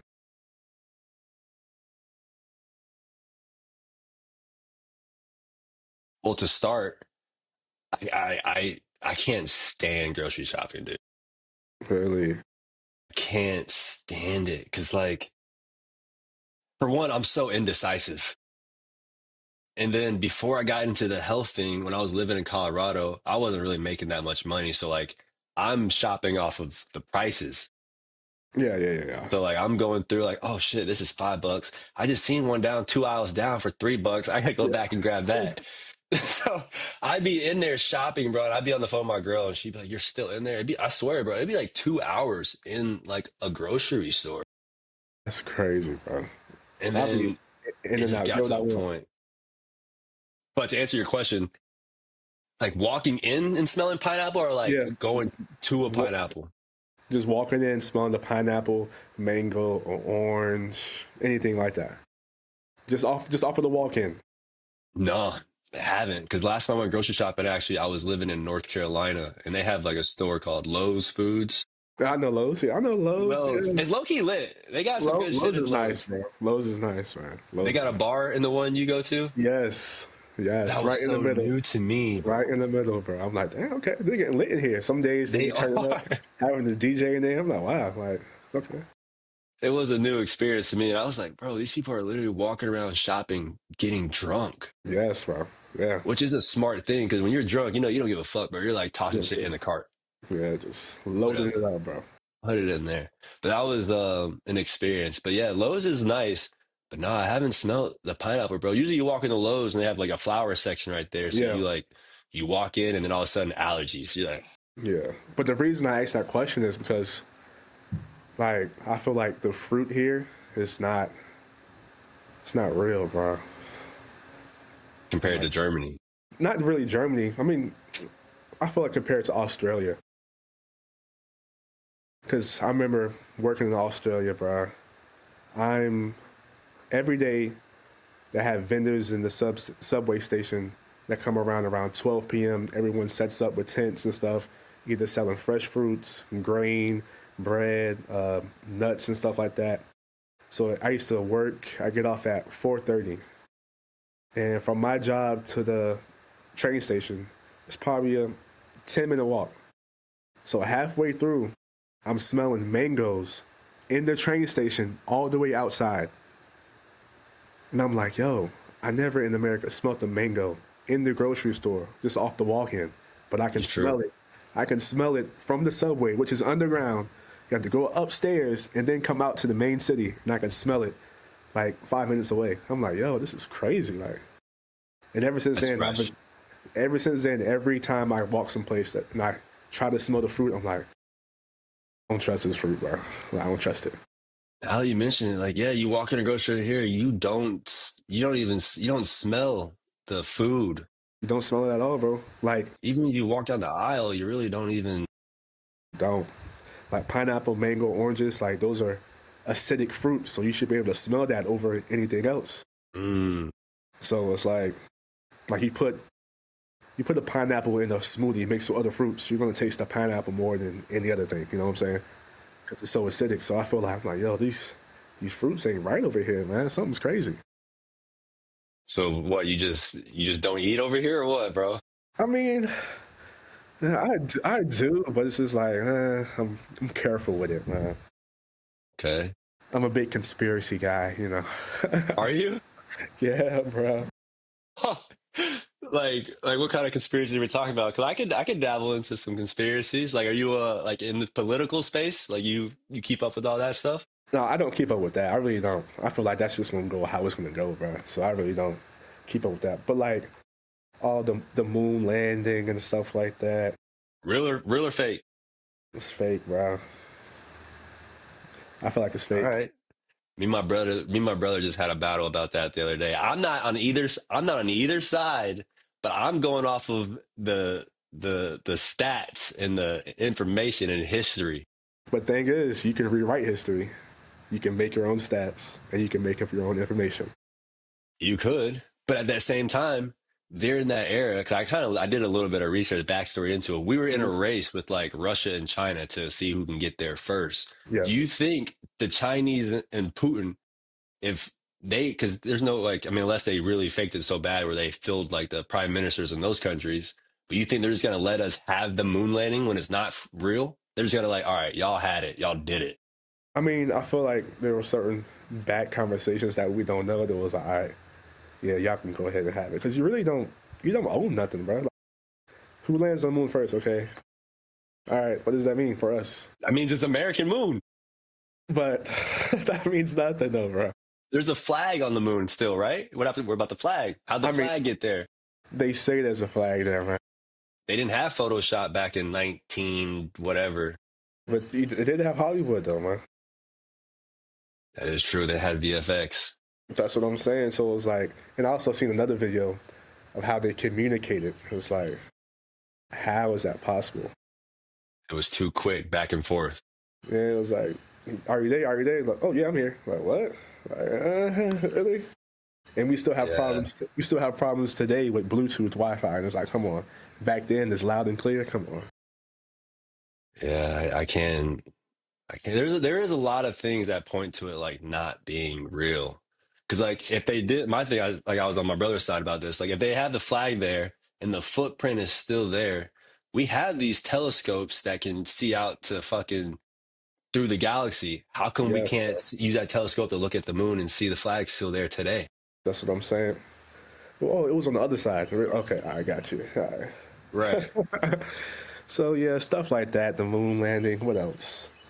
I mean, like the pyramids in Egypt. Like I know that's real, but for me, seeing is believing. Like last. I was in Egypt last year, but I didn't go to Cairo. I was in Hurghada, and I was just wanting to look from the planes to see if I can see it, but I couldn't see them, bro. I know they're real, but I just seeing is believing with me, man. Yeah. So you didn't get to see the pyramids. Nah, I didn't get to see them, bro. Well, obviously they're massive. How did the pyramids get built? I don't know. I really don't know. It's I so want. crazy to think about. I would say they had to have some type of machine. I feel like if we can't duplicate it today, like they're saying, yeah, we can't do that. So how can't we do that if they did it back then? Like, yeah, I don't know. Yeah. Because I think, I could be wrong, but the largest pyramids are actually in Mexico. Yep, I heard that. Yep, heard about that. Yeah. And they just had some recent discovery where they had like some new LiDAR technology that like beamed through the pyramid, and they found out that underneath those pyramids, it's like these water, like, it's like these energy type things that are like basically there's a bunch of water under the pyramids that are like creating energy. And they're saying like the pyramids are like old satellites back in the day to communicate with like people from across the world. But to build those pyramids, like those blocks of stone Hmm. are massive, bro. And they're all stacked perfectly. Everything's aligned Per- perfectly in Perfect. symmetry with like the sun and the solar system and It's crazy how I don't know, bro. giants, maybe aliens. I mean, if you follow the Bible, they say giants are real, so I believe that. But Giants are in the Bible. yeah, School me up a little bit. What were the giants doing? Now I'm testing your knowledge. so I guess back in the day, the giants were, I guess, an abomination of the angels who fell from God and they had intercourse with humans. So basically, that's how they became giant because they were like half human, half angel, and then they were just big, you know. So yeah, And we could touch on the conspiracy too about the whole Bible thing, because there's yeah. some new studies coming out that's saying that the Bible that everybody's reading is not the original Bible. And I don't think it's original because I just found out King James, like the King James version of the Bible, like he could have changed that himself because it was his version. Like the King James, it was King James version, so he could have changed Uh, some stuff in there. So it's kind of tough with that, man. I'll have to do some diving on that, but I just found that out probably 2 days ago. I'm like, sheesh. that is true, because if you're writing the book, I don't know many people are like writing it for thinking like, all right, this is going to carry on for Yeah, generations and generations. He's writing it because this is what it's like a vlog. Like, I want it to look like this. yeah. This Well, is my this experience. this is my version. I want this to happen. Yeah. Right. Yeah, there's some you listen to J Rogan podcast at all? So yeah, I've seen some of his stuff. Seen some of his stuff. Yeah, Yeah. he can, big conspiracy guy. They can dive deep into it. I guess there's this thing called like the Dead Sea Scrolls, like the like a new version of, I wouldn't I call it the heard that. Bible, but and now they're using like AI to transcribe like this old ancient language to find out that like all the shit that we've been getting fed is low key maybe not real. I know, but so it's like you got to do your own studying to see what you really believe in, man. It's definitely tough. But What do you think? How did we get here? Like what? Like what do you? What happened? How did we get here? I mean, I'm a Christian, so I'm a believer in God and stuff like that. So I feel like He created everyone and everything. So that's what I believe. Like the Big Bang Theory, I could see that. I was, okay, I could see where y'all coming from, but I just don't believe that. But yeah, I think God created everything. That's how we got here. What do you believe? What do you I, think? I I don't know what I believe, bro. Like I don't like the whole story of Adam and Eve. Again, I'm not like that into Hmm. the biblical stuff, but knowing from what I know, it's just hard to believe that like the whole Adam and Eve story was just two people. Like they just It's we'll tough. just start with two, It's tough to believe, bro. and then say those two people they had a baby or they made whatever they did something, Yeah. and they had to have two because I mean, how are you going to keep reproducing? And then you're going to tell me that those two brother and sister, are making more babies? I mean, back in the day, that's how I used to get down, bro. Whoa, what? They used You to get just down like that back in the day, bro. you just clapping your sister I mean, on a Tuesday evening? hey, man, I can't speak for what they used to do in the Egyptian times and stuff like that, but you seen Game of Thrones, man. I've seen a little bit. So it's like you know how they was getting down in Game of Thrones. It's like they just was just doing it. It's Oh. crazy. It's crazy, but hey, Yeah, no, that's a wild. I'm trying to think of another good conspiracy that like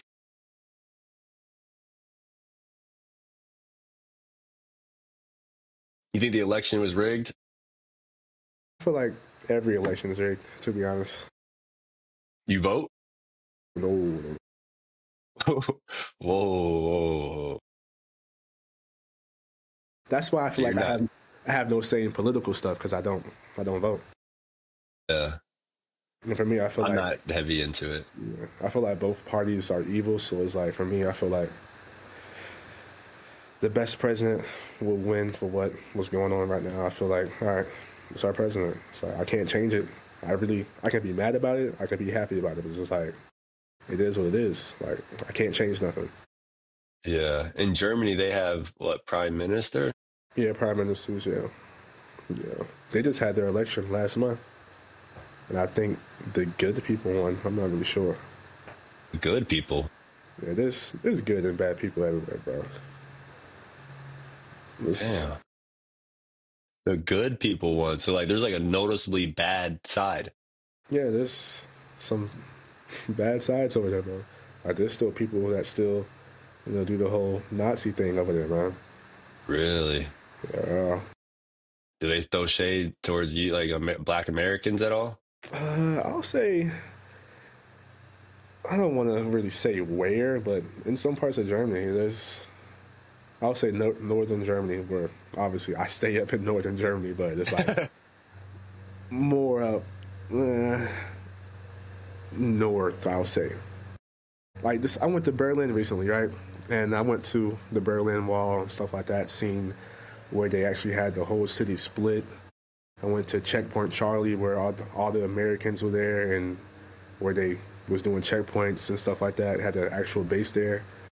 To see Check. like What do you this. mean checkpoints? Like for people getting in the country? So there was Americans that lived in Berlin during that time to make sure everything was good, like make sure people wasn't really killing people. You know what I'm saying? So it was called Checkpoint Charlie, where all the Americans lived, and you can come on base as a German citizen, I guess, but you have to go to that checkpoint and there's check your pass and everything. I feel, and then yeah, but to see that the city was really divided at one point, it's crazy. Like to see like the first person who tried to defect to the other side, like it's sad to say that he's like a hero because he was the first person to die for that, bro. He was like, I want better for myself. He was like, I'm out, jumped over the wall, try to make it through, but they gunned him down, man. It's crazy. Dang, he lit his ass up. For real, bro. It's crazy. People holding up their babies over the wall so you can see your loved ones. It's wild, bro. It's still like that today? Oh, not today, but like they had like a Gotcha, museum. gotcha. They had the museum there, so I like history and stuff like that. So actually being in Berlin, seeing where the wall was, seeing like over the wall where they still have this spot where they show the actual wall, the wall tower, and how it really was if you try to cross over, like barbed wire and stuff, mines. If you try to cross, yeah, it's crazy, bro. Dang. Yeah, Germany has like deep history. Like I think it was, I wouldn't say one of like the first, huh? I don't know. No, it wasn't like the first country that tried to fight for their independence. I don't think that's the No, correct. I But don't they've think. been through some heavy, they've been in some shit. Yeah, for real. Like they've been crazy, bro. How far is, geologically, Germany, is that anywhere near like Russia or Ukraine? It's pretty far from those. So Germany's on the west coast, Ukraine, Russia's on the east. Does that have any effect in Germany at all? No, bro. No No. effect. Like when it was like the war is still going on, but like when it was real popping, being in Germany, it was you didn't hear nothing about it, bro. Okay. Because I was like under an impression like, first of all, that the fact that the war is still going on today is insane. we're sitting here on a podcast, and there's I kind of, I don't know why, but like the war fighting is kind of interesting to me. So I did some research into it, and like the way that they're fighting is like this trench warfare type stuff, bro. You've seen it, Yeah, I seen that, bro. I've seen bro. it. It's crazy. It's crazy. And I Like think those men and women. Go ahead. I seen the other day I forgot which country. I think the people from Ukraine, they found two Chinese men fighting for the Russian government. So they're like, hold up, y'all got China people fighting too? So it's like, hold up, if China's involved with Russia, it's like, hold up, dog. It can get crazy, bro. That's the thing. It can get Yeah, crazy. so the two like most powerful countries. Yes, bro. Yes. Yeah, we're sitting here on freaking Riverside talking over the internet, bro, and there's people in trenches, gun like can't even go to sleep, bro, because you got drones coming around and dropping on. I can't even imagine. So it's crazy, bro. Like I'm thankful that we're not, a country that has to fight like that. But it's also sad to see I think when the war was really like popping, I was in Turkey, and that was close to Ukraine, and like they had some immigrants that came to Turkey. They had little kids out there like eating from the trash can, bro. Like to see You've that, seen that. yes, bro. Like I feel like they would do it on purpose, but at the same time, it's like they're trying to get money for themselves so they don't have to eat from the trash can. So like they'll go to the trash, get a bunch of trash, and just sit out in the open and just eat, hoping that someone will just give them something to eat or some money and stuff. I just felt so bad for them. I couldn't give them money because I was like, I really don't know if is it a scam, is it something? But the person I was with, they told me that was like, yeah, nah, this is real. Like they're from Ukraine, and it's like it's sad, bro. Yeah. I've seen some stuff, boy. It's Yeah. I remember when it first went down, I was living in Colorado, and I was just scrolling on the TV, bro. And they started like with like a live stream of like the updates and stuff. And I really couldn't even believe it. yeah, bro. It's wild. And they're dropping bombs. And then the Gaza thing happens. Bro, the Yeah, world is crazy right now. You said like we're not fighting like right now, but like there's a possibility that that could change in the next 5 to 10 years. it could, but I feel like if we deal with anyone or get into a war with anyone, I feel like it'll be over fairly quickly. You think so? Especially with the president that we have, I feel like he wouldn't play no games with anyone. Yeah. I mean, I would like, I agree with you, but at the same time, like that, as far as like the technology, because the war is different now. It's no Yeah, longer like snipers and guns, and it ain't like that no more, bro. It's that was straight true. AI missiles and freaking like, And I feel like sometimes I think a conspiracy with COVID, like that could have been a tactic of warfare. Like it just got out of hand. It was like, oh shoot, all right, we made this. All right, let's test it, see if it could work. And then it got out there. It was like, all right, if we turn it up a notch, we can. You know what I'm saying? Chemical warfare, bro. right, chemical warfare. So you think we made the COVID I don't to think test we. it to see on our own people to see if it'll work on them?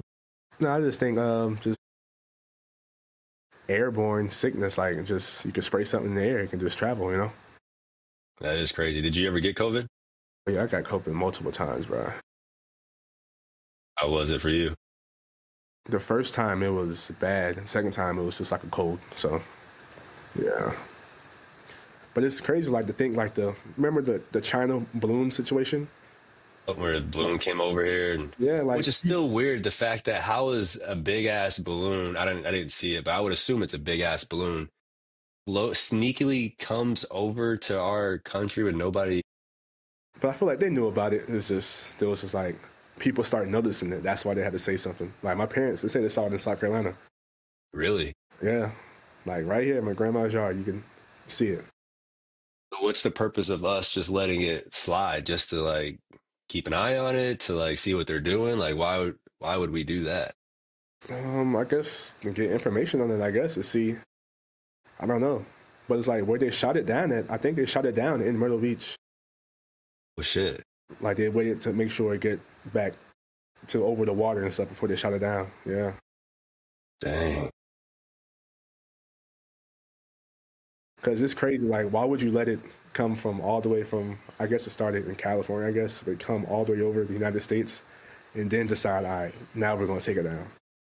Right. After it just got the whole scope of our whole country. That's what I'm saying. Everything, bro. It makes no sense. And the way the internet is, like the data, you don't have to wait for the balloon to get back to receive your data. You're probably getting the data in real time. In real time, bro. In real time. So, yeah, this world is crazy, dog. Yeah, I fear over our race and power with China, actually, especially like how we're kind of moving backwards, Yeah, and for like sure. everybody else is moving forwards at a rapid speed, especially with technology. Yeah, but I feel like once we become older, like probably 70s, 80s, I feel like it'll get better for us because I feel like our children, like they'll understand that we shouldn't be divided as a country or divided as nations. You know, like it's no point. Like, why do we hate on other nations for what? Right. I don't know how locked in you are with the younger youth, but from my experience, bro, they're getting softer and softer every year. Yeah, they are. So like you say we're 70, you're like, yeah, they're gonna be thinking that, but they're gonna be running around with rainbow flags saying like, we're all just one. We're equal. But I feel like that would be better instead of fighting each other all the time. Yeah. My boy's he's a love. I see love over war. I see, Yeah, that's what I'm saying. Like, just love everyone, man. It's okay, man. right? Especially you've seen the other side of the world, Yeah, like bro. the good and the bad. Most Americans, we don't get to go out there, so we just think like, if you're not American, bro, we got no Yeah, remorse for you. it's crazy. When I was just in Canada, and it was like we was at a restaurant and we were talking so loud, and one Christian's girlfriend was like, "Man, y'all Americans are so loud." It was like, "We don't care. We run this country," and like, Oh, yo. like that was funny. I don't know why I said that. I'm like, yo, like I don't care. Like no one in here is gonna beat me up. Like y'all are Canadians. It's okay. Look at him talking about love, man. Now you're talking about you're gonna beat me I up. know, but it's like I feel like this is just the American. Like you just feel like you're better than everyone, but it's just like I don't know. I mean, because it's kind of true. Like, if you look at this story, like the people that came over here, they came over here to get their own freedom and to build their own life. So we Yeah, kind of are better than most people. yeah, technically, yeah. So my dad's he got a honey bun. He asked me if I want one. Man, you better tell them to scan look at the label, bro. How much sugar you got in those, natural flavor you got in those. He don't care about no sugar, man. He don't care.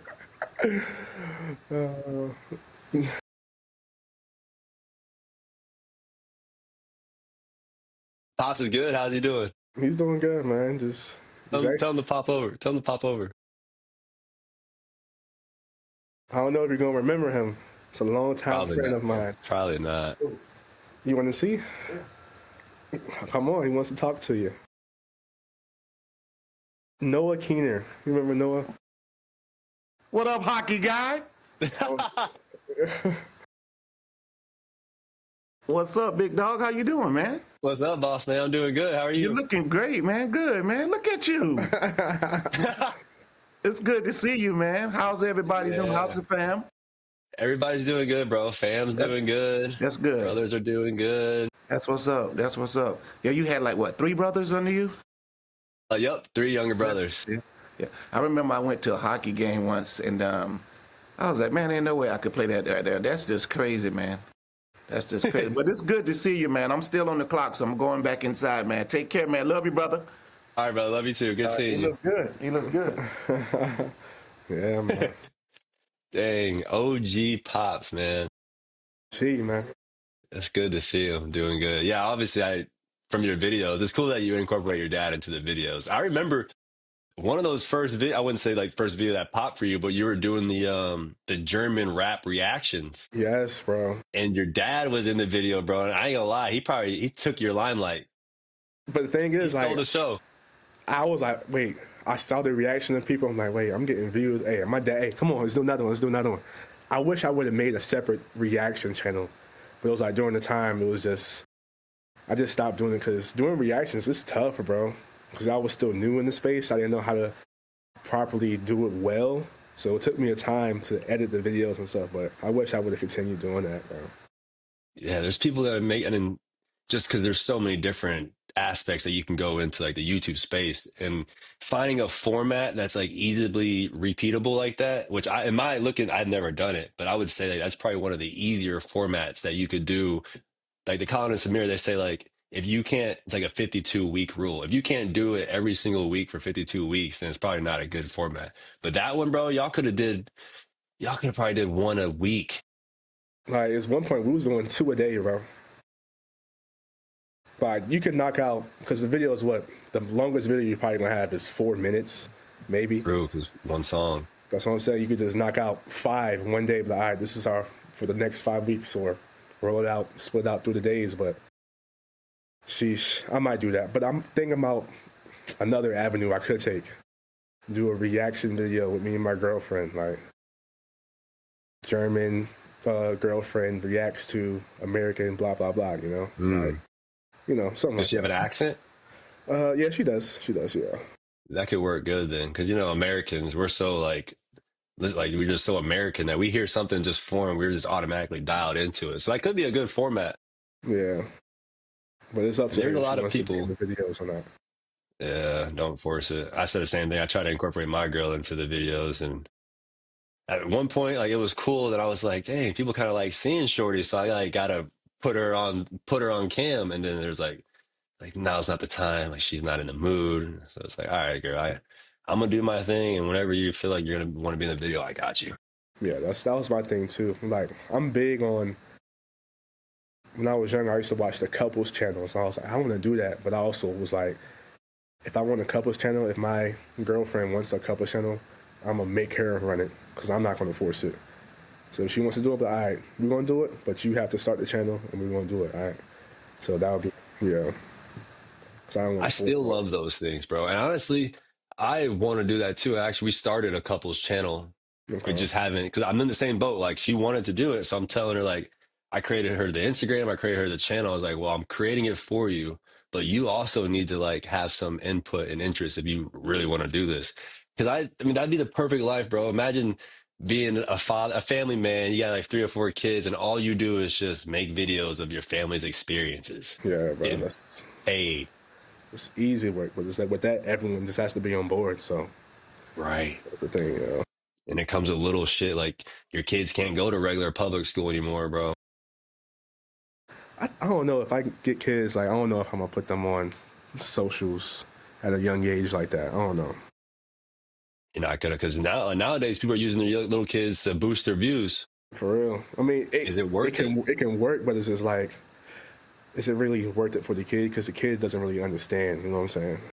Right. And then when they get into high school, they'll be like, at least from the public schools I went to, bro, like, eh, that's probably where I literally got my toughness, because you had to be tough. If not, bro, you're going to get beat up or you're going to get bullied and picked For on. real, bro. For real. Especially in Maryland, dog. It's like, I definitely went to Meade, so I grew up with, I was in high school with all the guys who grew up with, I knew everyone. And then 10th through 12th grade, I switched to PG County. So it's different over there. Like, PG County is tough, man. It is tough. What school was that? Laurel High School. Laurel High School. Yeah, bro. It was definitely tough, but it definitely made me who I am. So I'm definitely thankful for that. So it's like every time someone asks me where I'm from, I always say Laurel High School, like PG County. It's just because you got that badge of badge of strength. For real, bro. Every day, like fights in high school. We had a thing called Spartan Hour. It's where you have your first 2 classes, and then everyone goes to lunch at the same time.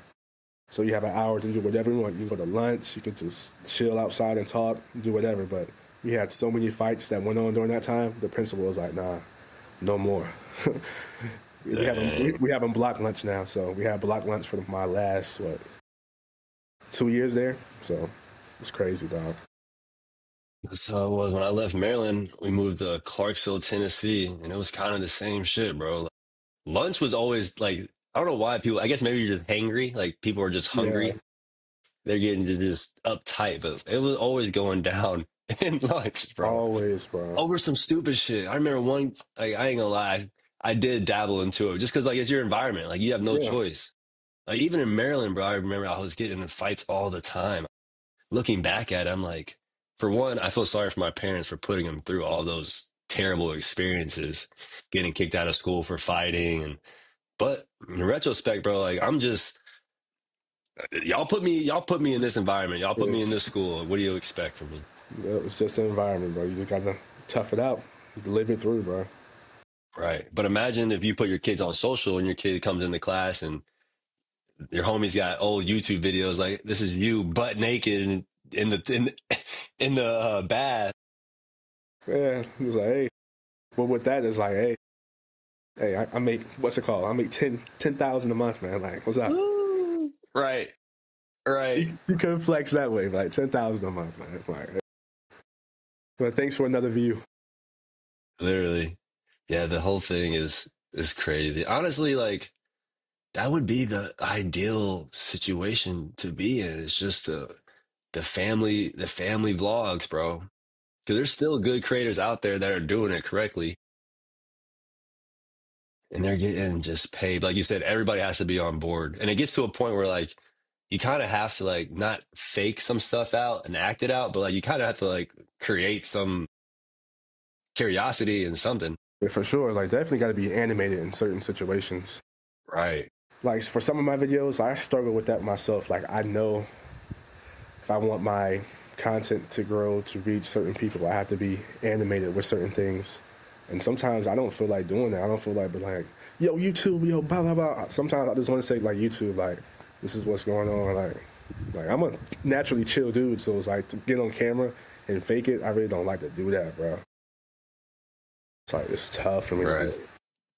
And it's easy. It's hard to recreate that if you had to do it once a week, bro. It's like, I got to put this face on for the YouTube. Yeah, so that's why most of my videos are just chill. Like I'm like, hey, YouTube, what's up? This is the video. We doing this. Yeah. Yeah. And that still can work though. Like it Yeah. just might take a little bit more time to build that authentic audience, but Yeah, for sure. Yeah. people still do it. The whole YouTube space now in general is, Yeah. I don't know. You think it's getting oversaturated? I don't think so, because there's always something new, or people can always add their 3% to something, and it can become new. But it's like there's always something to watch. Like I just go on YouTube randomly sometimes, type in German blah blah blah YouTuber just to see how they're doing things in Europe, see how they do their content, how they move. Like I'm always learning when I'm watching YouTube. Right. I rarely just watch to watch for fun. I'm watching to learn, you know? Yeah. Does Yeah. Germany have like their own YouTube like server, or is it like the same thing that we got? It's the same thing, but it's just I just like to look up like different creators from different countries. Yeah. Yeah, I so wonder if they get paid the same. that's what I was thinking. Like, if I make a new channel, I'll have to make it over here, just in case the wages are different in the DE or Germany. So Which it might be because really all the way they're getting money is through ad revenue. So yeah, like if you're an American creator, you have American companies putting ads on your videos. So if you're a German creator, you have German companies. And I don't know how they operate with like their advertising and marketing. I don't I even mean, know. I really don't even know like a big German brand or company. you know, tons of German brands and companies, bro. Like what? BMW, Mercedes. Okay. Like that's what I'm saying. Like you don't You're right. even know. You're right. You're right. Like, You're right. You're right. You're right. you know, tons of them, bro. They're just hidden and names that we just don't know. Yeah. Like elementary school, elementary. That's a German word, bro. Elementary. Kindergarten. Kindergarten. That's German, bro. Yeah, we're basically German. I was born in Germany. I don't know if you knew that. Dang. So you got citizenship. Oh, you need to come to Europe, bro. Come on. I need to. I was Come on. Longstuhl, Germany. I don't know if you've ever heard of it. Oh, you need to come on over. I actually just got my passport updated not too long ago too. Dang. So look, It's funny you say that because we were this past December we were gonna make a trip because my old babysitter and everything they still live in the same house that they had when I was like getting babysitted. wow. So we wanted to take a trip and go out there. And I was so young. I think we moved here when I was like 3 or 4. So I really don't have much memory of it. And so what was the next biggest city close to where you was born? Frankfurt. Frankfurt. So that's to Hamburg. That's I'll say that's 5 hours from Hamburg. But look, They got trains though out there. Yeah. If you come out there, bro, I'll definitely pull up on you, bro. I'm pulling up on you. Hey, pull up on me then. That's easy. I'm pulling up on you. Bro. We can get some content, bro. We'll do some magic, bro. Content will go crazy. That would be. I think I remember like there was one point where you're like, yo, I think our team is looking for like a creator or like somebody to do the videos or something. I could probably scroll through the DMs. For real. But to be honest, I think maybe I was probably trying to hire you, maybe. For me. Yeah. Like, stuff. Yeah, come on, bro. I need some help. And you're lucky that we didn't get to it because I'm the type of dude, bro. I would have been on a plane like 2 days later. Dang. Like when I get an idea and I like have something set in my head, like there's really nothing that like stops from like doing. Yeah, for sure. I'm the same way, bro. Same way. Dang, bro. You still skateboard? Like every now and then, like if someone's riding the skateboard in the city, I'll be like, hey, let me see that, bro. Let me show you something. Do like an ollie, I almost fall over. Yeah. But nah, other than that, bro, nah, bro. I only got into it because of you, bro. That's what we was doing, bro. I'm like, hey. I remember. We riding the skateboards to school? I bet we doing that. What's that? Yeah. Those are good times, dude. For real, bro. Good times, dog. Yeah, but hey, more to come. I actually recently stopped skateboarding because like I just getting too damn old to get hurt on the fucking skateboard, bro. Snowboarding, on the other hand, is a little bit more forgiving. Like you got snow to land on. Mm-hmm. But it You been still on the board hurts. yet? It still hurts. Yeah, it still hurts, bro. I've been. You been on the board? Yes, bro. Okay, where at? It was what mountain was that? It was Massanutten. In the States? Yeah, in the States. Yeah, in the States. Yes. It was Massanutten or I can't remember. That was in middle school, bro. But I remember. You know what state it was? Pennsylvania. Pennsylvania. Wow, they got. Yeah, Pennsylvania. My father took us. Your dad took y'all snowboarding. Took us snowboarding. He was on the snowboard too, bro. Wow. But the thing is, since me and my brother, like, we were naturally good at most stuff, so it's like it was easy for us to catch on to it. So we're skateboarding down the mountain. We're cool. We're just waiting for my dad to come down. He's walking with his board underneath his arm. No. Walking down the hill. And he was saying, like, this little white kid passed him with some skis and was like, shh, shh, looked at him. This kept going. I was like, dang, I wish I would have seen that. But yeah, he was done, bro. Yeah, I see them. You see those people walk down the hill, you're like, damn. Especially like there's sometimes you go out to like Colorado, be like a dad carrying his skis and his girl's skis, bro, and they're both like going back to Texas. Fuck this.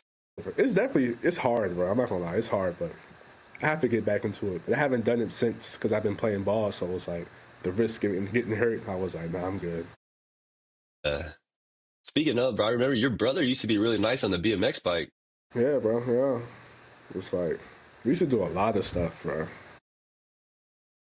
Yeah, as kids, thank God for our parents. Looking back, really, we owe it all to our parents, bro, for giving the opportunity to do all that shit. For real. So, hey, we on the skateboard today? Oh, we on the bikes? I'll be back. Right. Go switch it out for a bike. You still talk to any of the old people from back in that day? I do, but not as much as I talk to my my friends from Laurel. Yeah. Because it's like once I switched high schools, it was tough. Sometimes I go back to Meade for like a function or something. But it was like, oh, it's, oh, Jarvis here. So, oh, what's up, y'all? Y'all good? All right. And then I'm out. Because it was different, like being back around them again. Because obviously they got their crew, and I come back. Oh, I haven't seen them in a while. I'm like, yeah. Then it's just like, all right, see ya. All right, see ya. Right. Yeah, but yeah. Other than that, not really. Yeah, really. Other than you and your brother and the kid that lived right next door to me, his name was Owen. I just remember because he was like he had Tourette's, and he was like my other white homie that was skateboarding. Remember him, bro? He had like freckles. It was like he had freckles, and he had like Tourette's in his eye or something. Super cool, dude. You definitely were around. We all skated together, but I haven't talked to him since we left. But honestly, I don't have any connection with anybody from those times either. Hey. Wait, when did you leave? You left in middle school, right? Yeah, it was sixth grade I left because I remember seventh grade was my first year in Tennessee. Sixth grade, we went to that. It was like a bro. I think sixth grade we were like going to a high school or something, bro. It was like a big ass school with like older kids at the school. And I remember because I was dating this black girl, bro. And I remember she was pulling me by my hair to class one time, bro. And that's when I knew I was like, I don't think I could be with black women anymore because she was so mean to me, But dog. I think just because who she was, bro, like she was definitely that type of person. But She was, I think she's doing good now, though, bro. So she has her own business. She's doing real good for herself. Bro. you know her name? I think was it Tatiana? It was Tatiana, bro. Yeah, bro. She had a big old nose and a big old ass. And I remember, bro, everything was cool. I thought I was lit because I'm sixth grade. I got me a shorty. She might even have been a grade or older. And she was not the one to play with Yeah, either. she wasn't, bro. So yeah, that was middle school. So that was our middle school was 6th through 8th.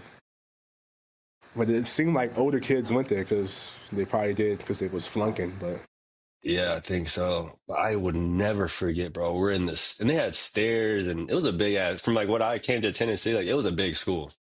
And I remember we're in this stairwell, bro. I don't know what I did. I probably didn't even do anything.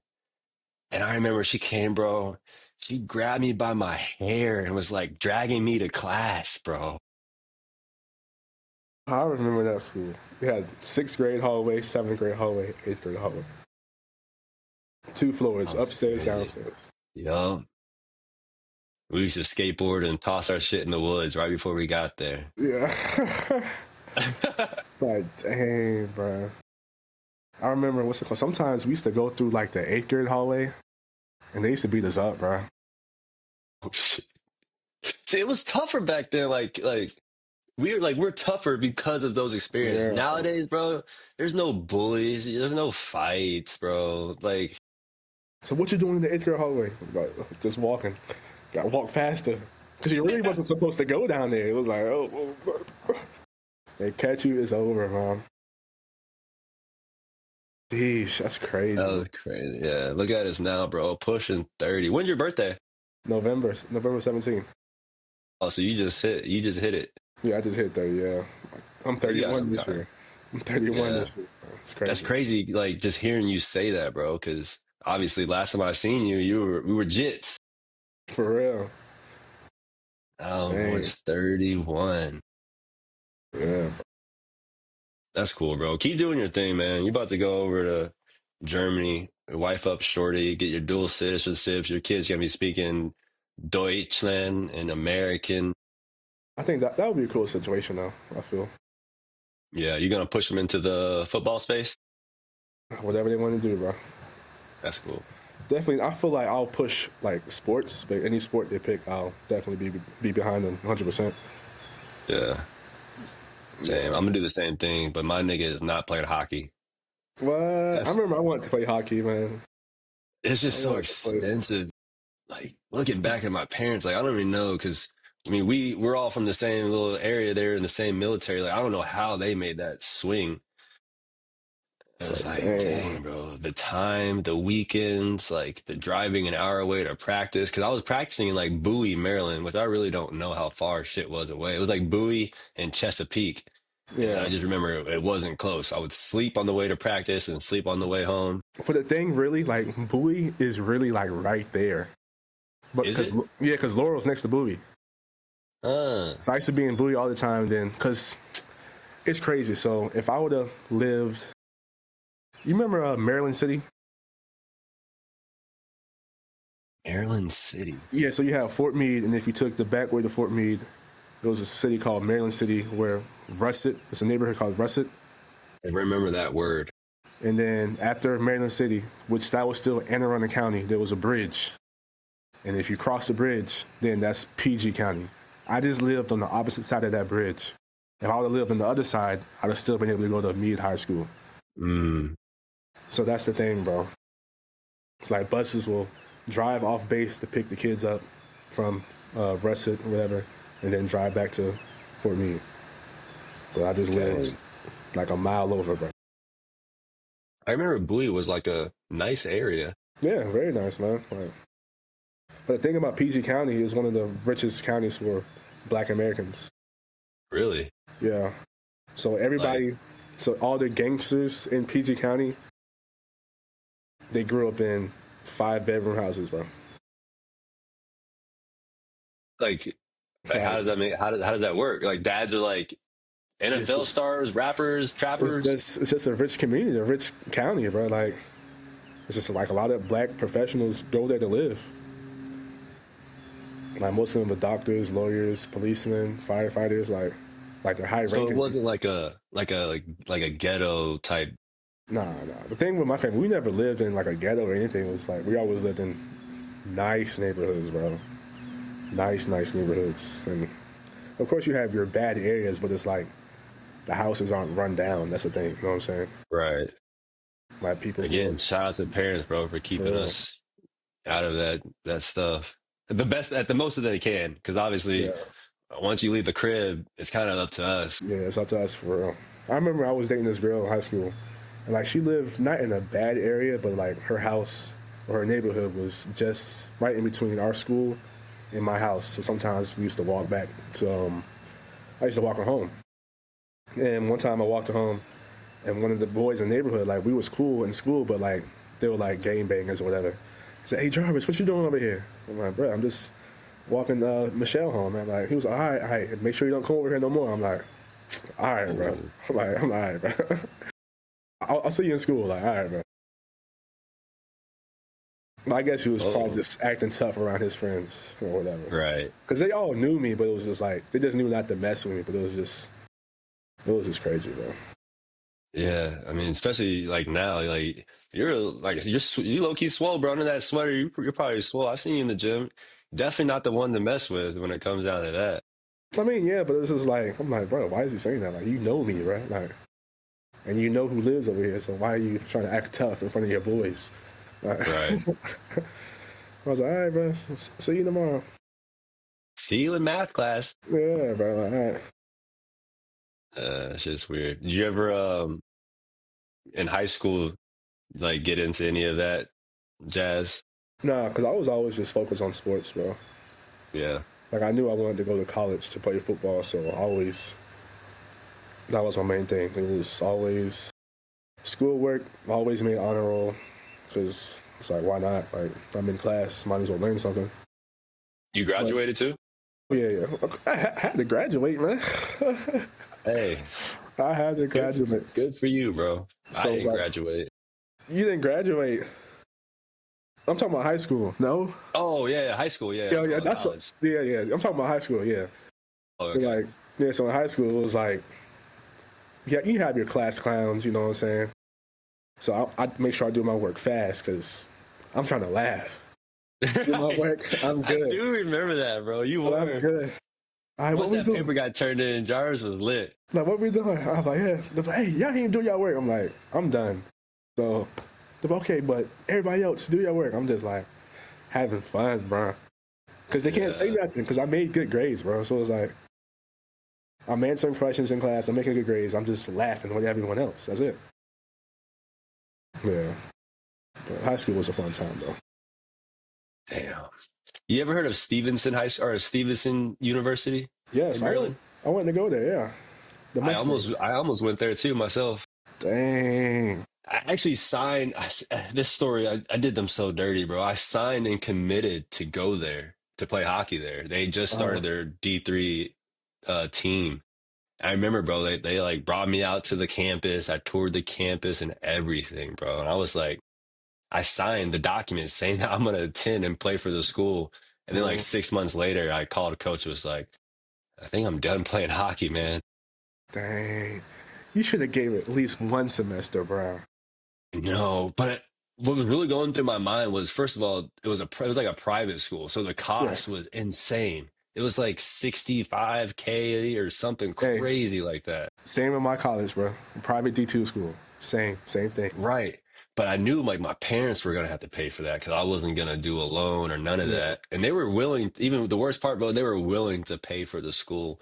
And I just Dang. didn't like I wasn't a good scholar, and I just did not want to go there and waste their money So to play school. did you do any school? Any Yeah, undergrad? so me and a couple of guys that I played hockey with my last year of juniors, which is like for hockey, there's multiple routes to like go to the league. And kind of like you, I really had no desire to play in the NHL. I was just like good enough to keep progressing through Yeah. the next levels.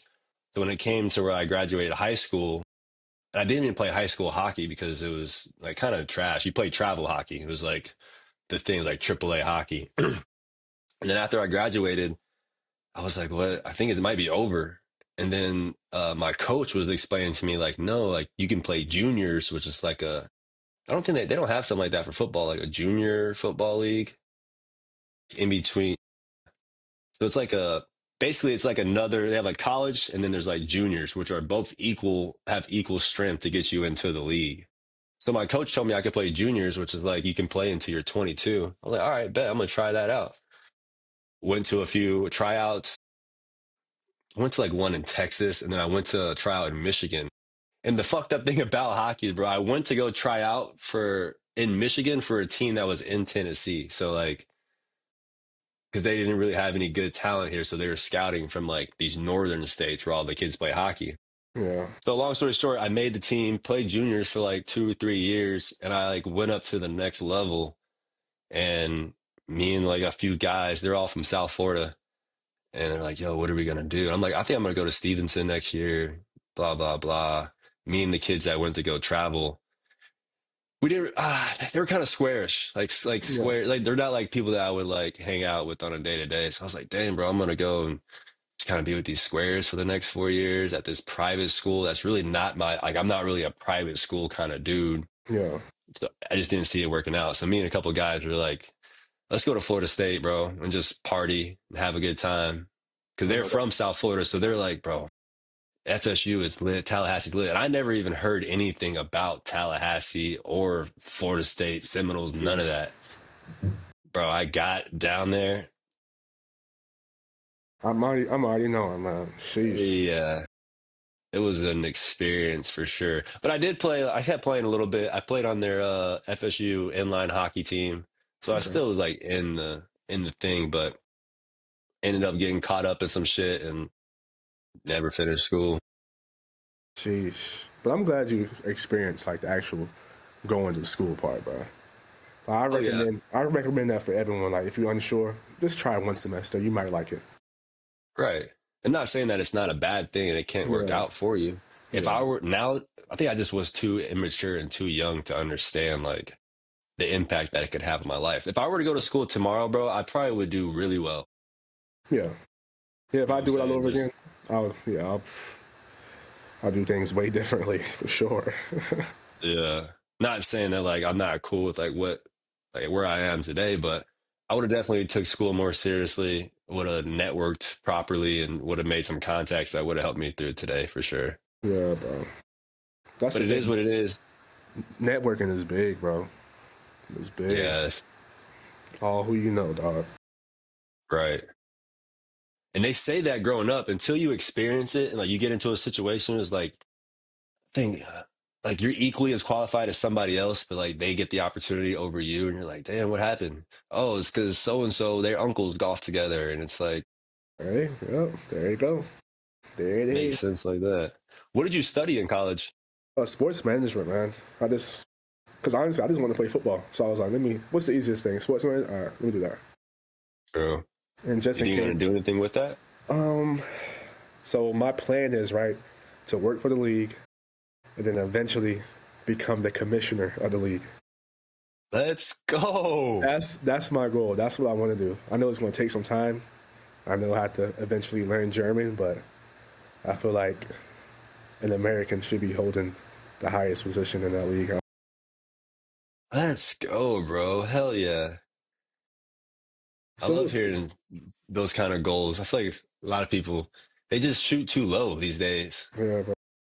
You ask somebody what they're up to, like, oh, I'm doing this and this. Like, I'm glad to hear that you got some far out goals, which I can see it, being a possibility. And you bring the energy, the American energy to their league, like, and just turn the whole league Yeah. up.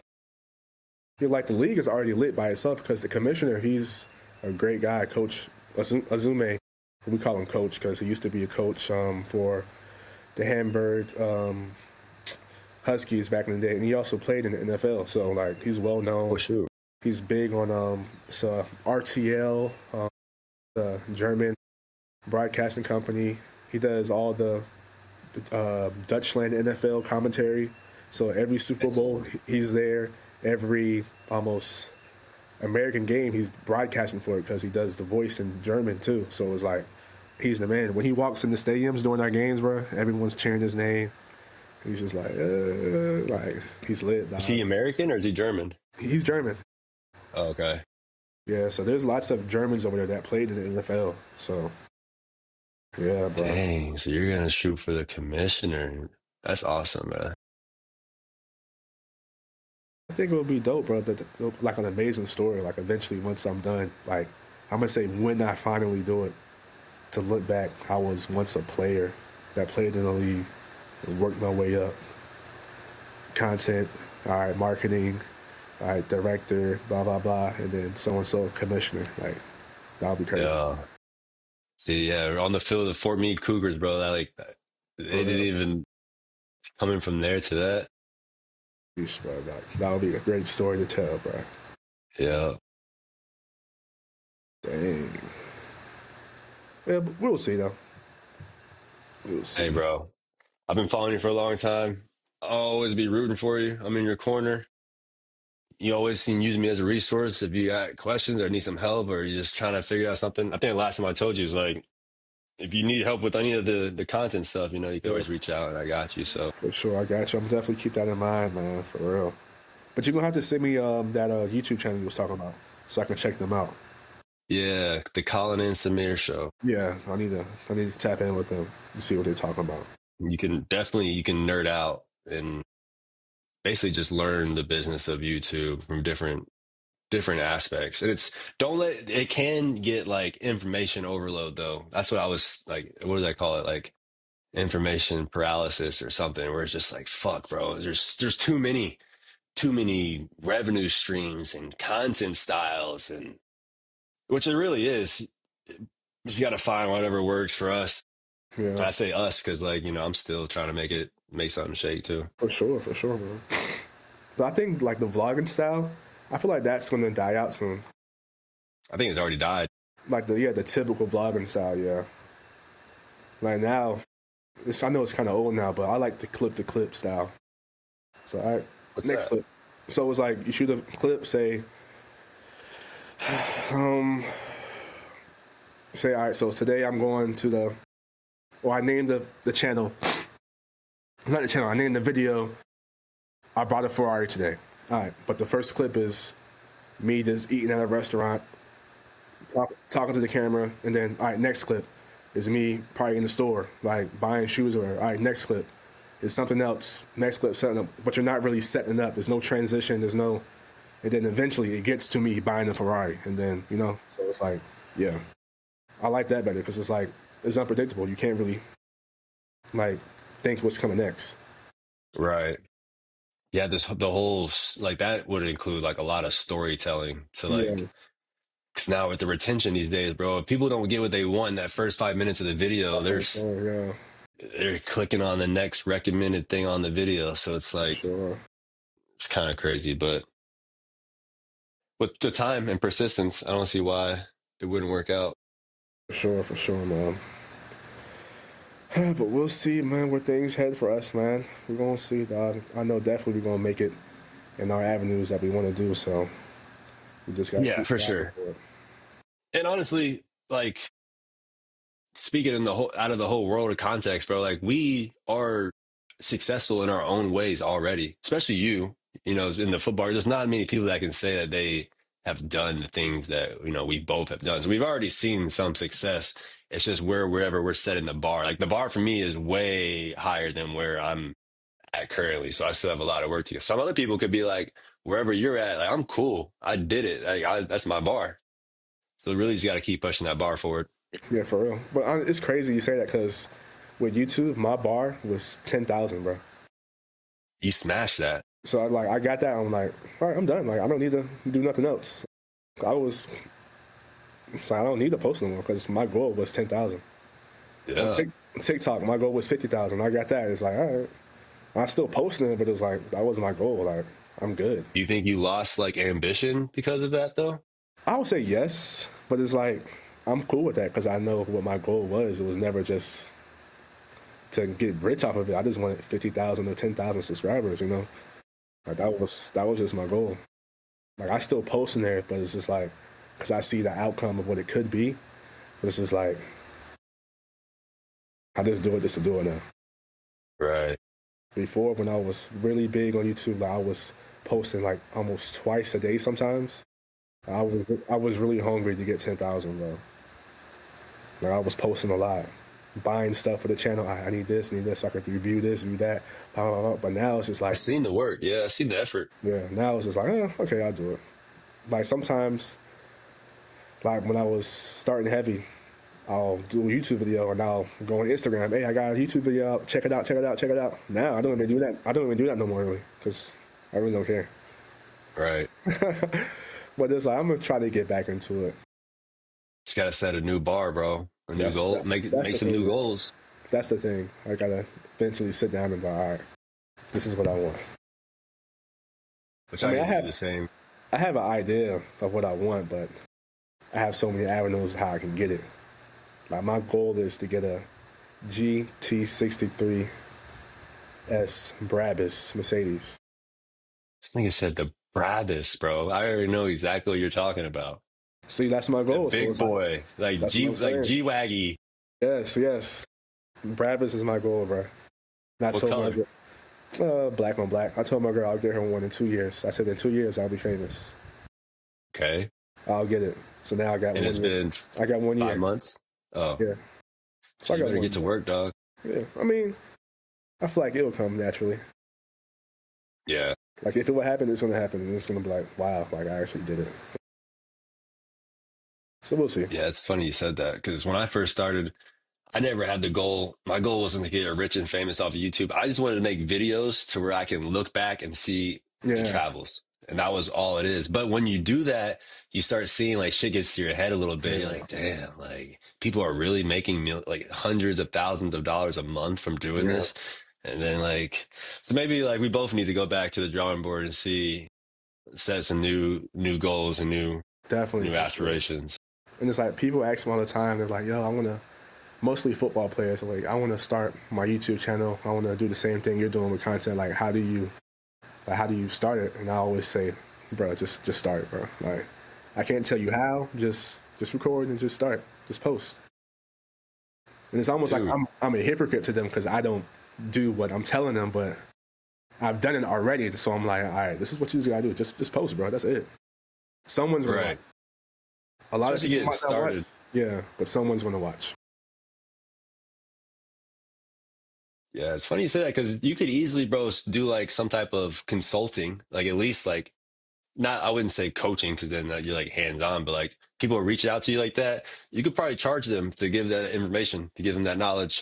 I mean, I could, but I'm always about like always helping the smaller person, bro. I'm not really big on money though, bro. Like money comes and goes, bro. I know you need it to survive, but it's like for me, my enjoyment on life and living life is just traveling and giving back to people that need help, bro.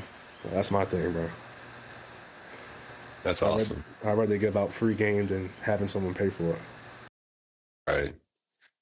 Hey, that's a winning mindset too, though. Yeah, it's like, Damn, Jarvis. You're gonna be good, bro. You're gonna be up. I'm gonna be watching, following the journey, supporting any way I can. So hey man, you never know. We could be working together side by side, dog. we never know. Life is crazy. I need this junk edited, bro. Like, I need it done tonight. Expeditely. I need it done tonight, bro. Like, can you do it? Yeah. Honestly, I'm getting to that level. Like I'm starting, like I have my own company now. So the hardest thing is finding good people that want to learn and that have the itch to be better. Because Yeah. like, at least in Tennessee, like there's really no like creatives out here. Like, yeah, there's people doing the content, but there's nobody that's like, I'm watching YouTube videos to learn how to export my shit better, how Mhm. to edit better, how to the pacing and all the little stuff. It's like, Yeah. if you know anybody that's interested in all that stuff and wants to look for some serious, not serious work, but like some steady editing work, bro, shoot him my information because I can definitely I got help you. somebody out. But that's the part I'm trying to do is just build a team, and Hmm. it's just like nobody wants to hustle and grind no more, man. I mean, yeah, people just want that fast money, really, nowadays.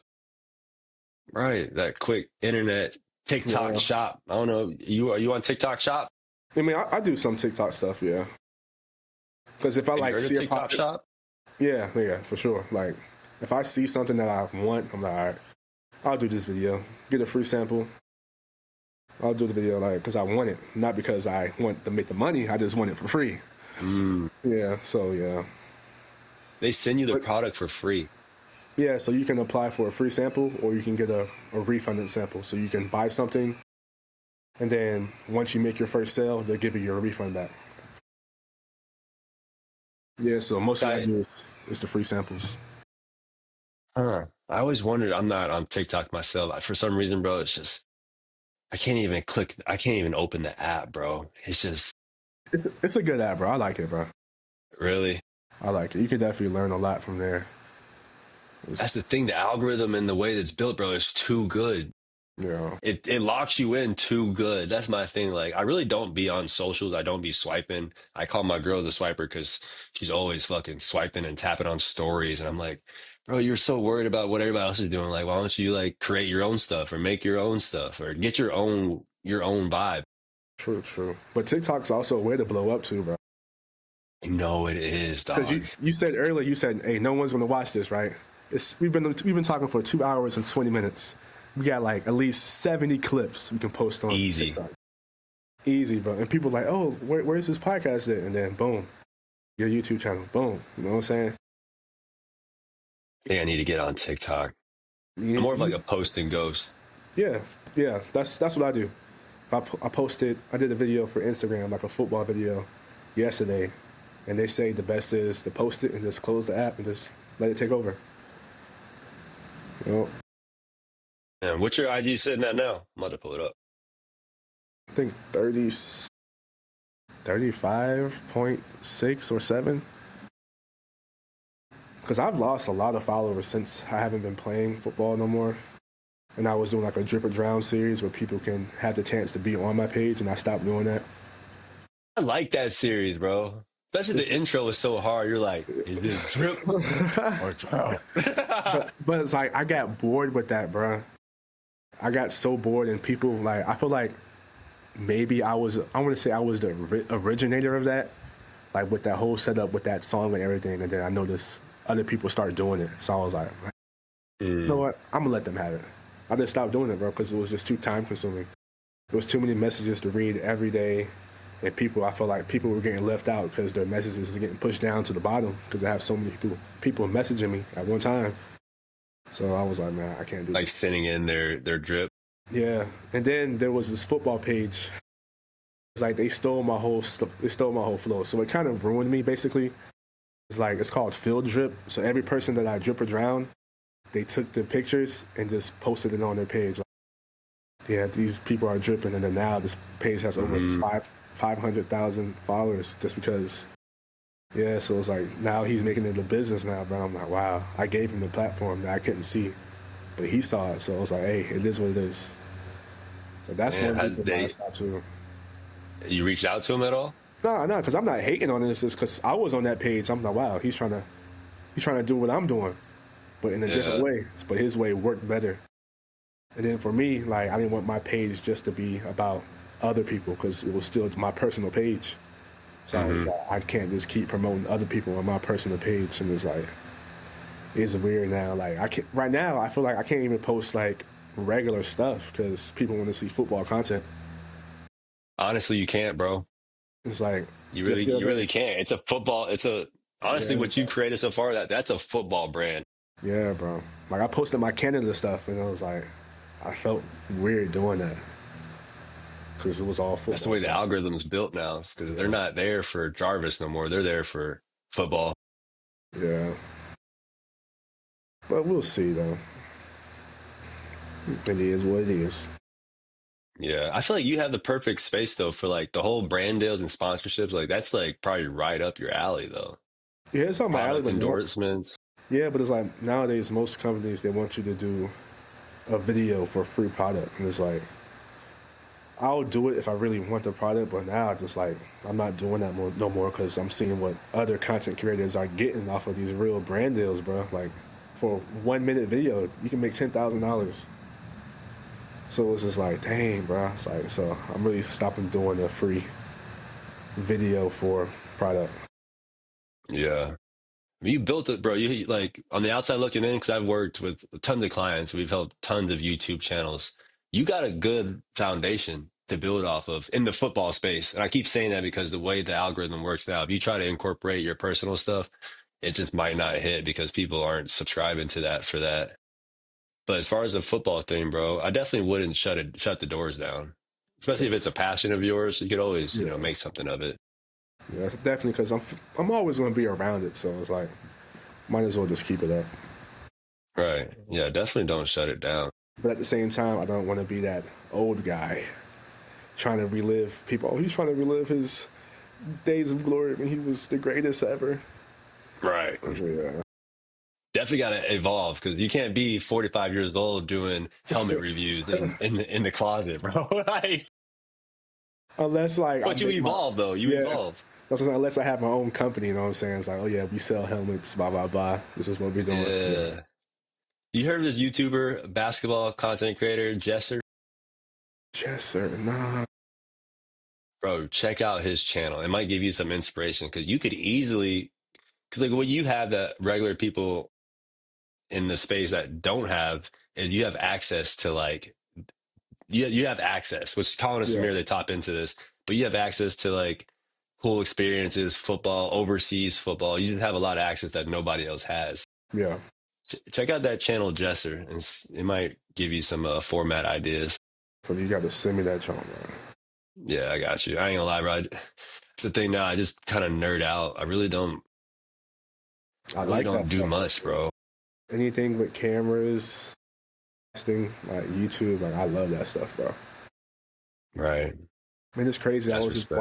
watching this guy like back in Maryland. He went to Quince Orchard High School, I guess in Montgomery County, and he was like, I thought he was one of the best receivers ever. His name was Matt Choi. He was an Asian kid, and it's weird having an Asian guy playing football. It's like, yo, and he was nice, and like just the other day, I'm scrolling on TikTok.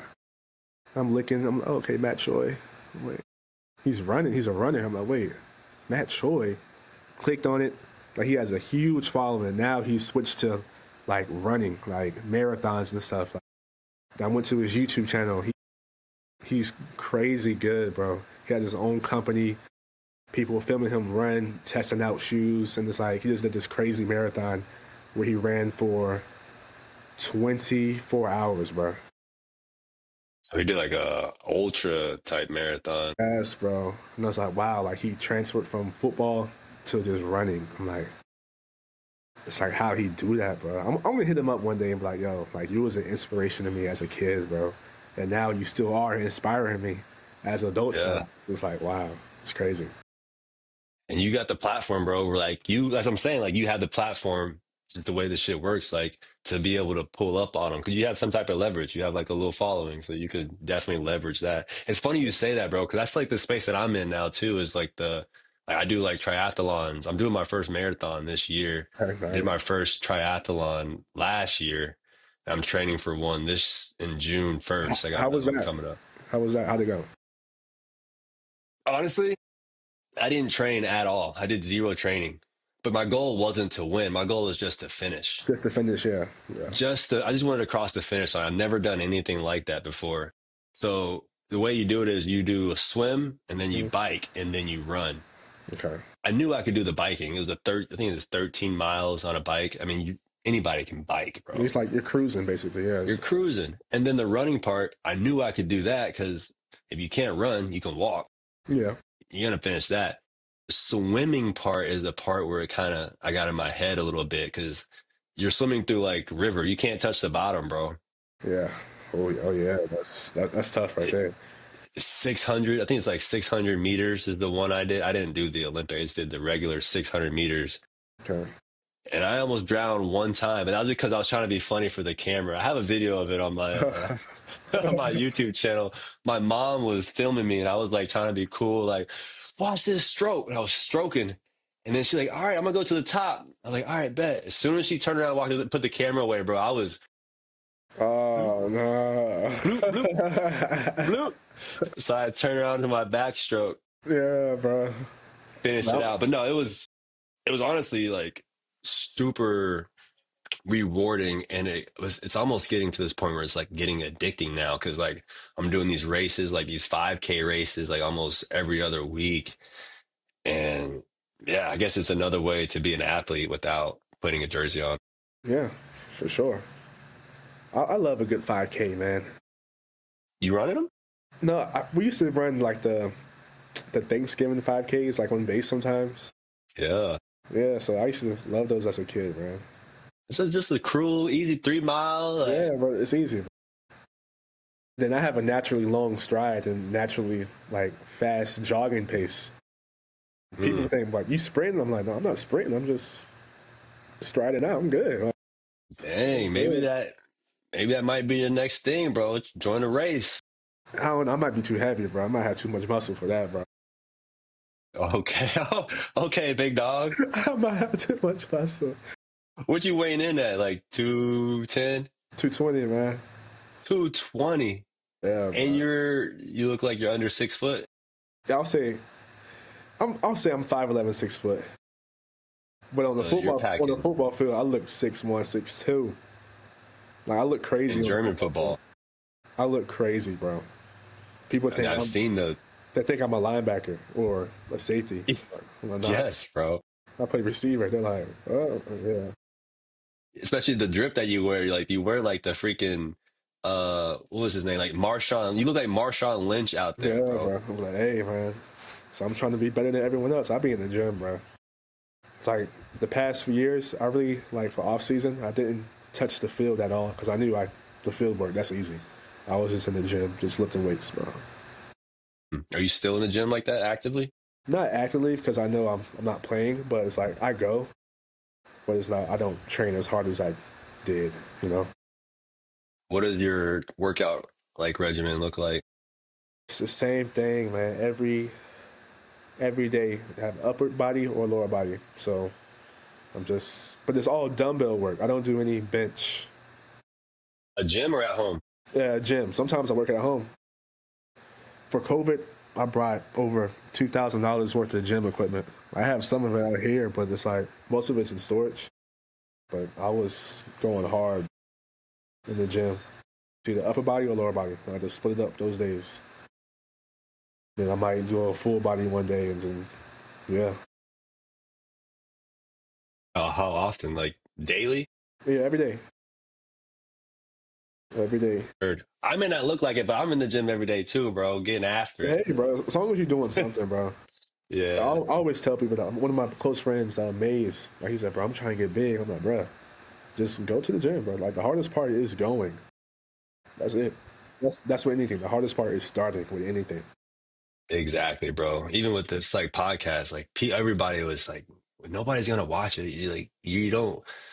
What kind of experience did you have? I'm like, bro, it's like a 5 year. That's my like that's a strength. That's a strength that I have is like I'm not scared to start and try some stuff.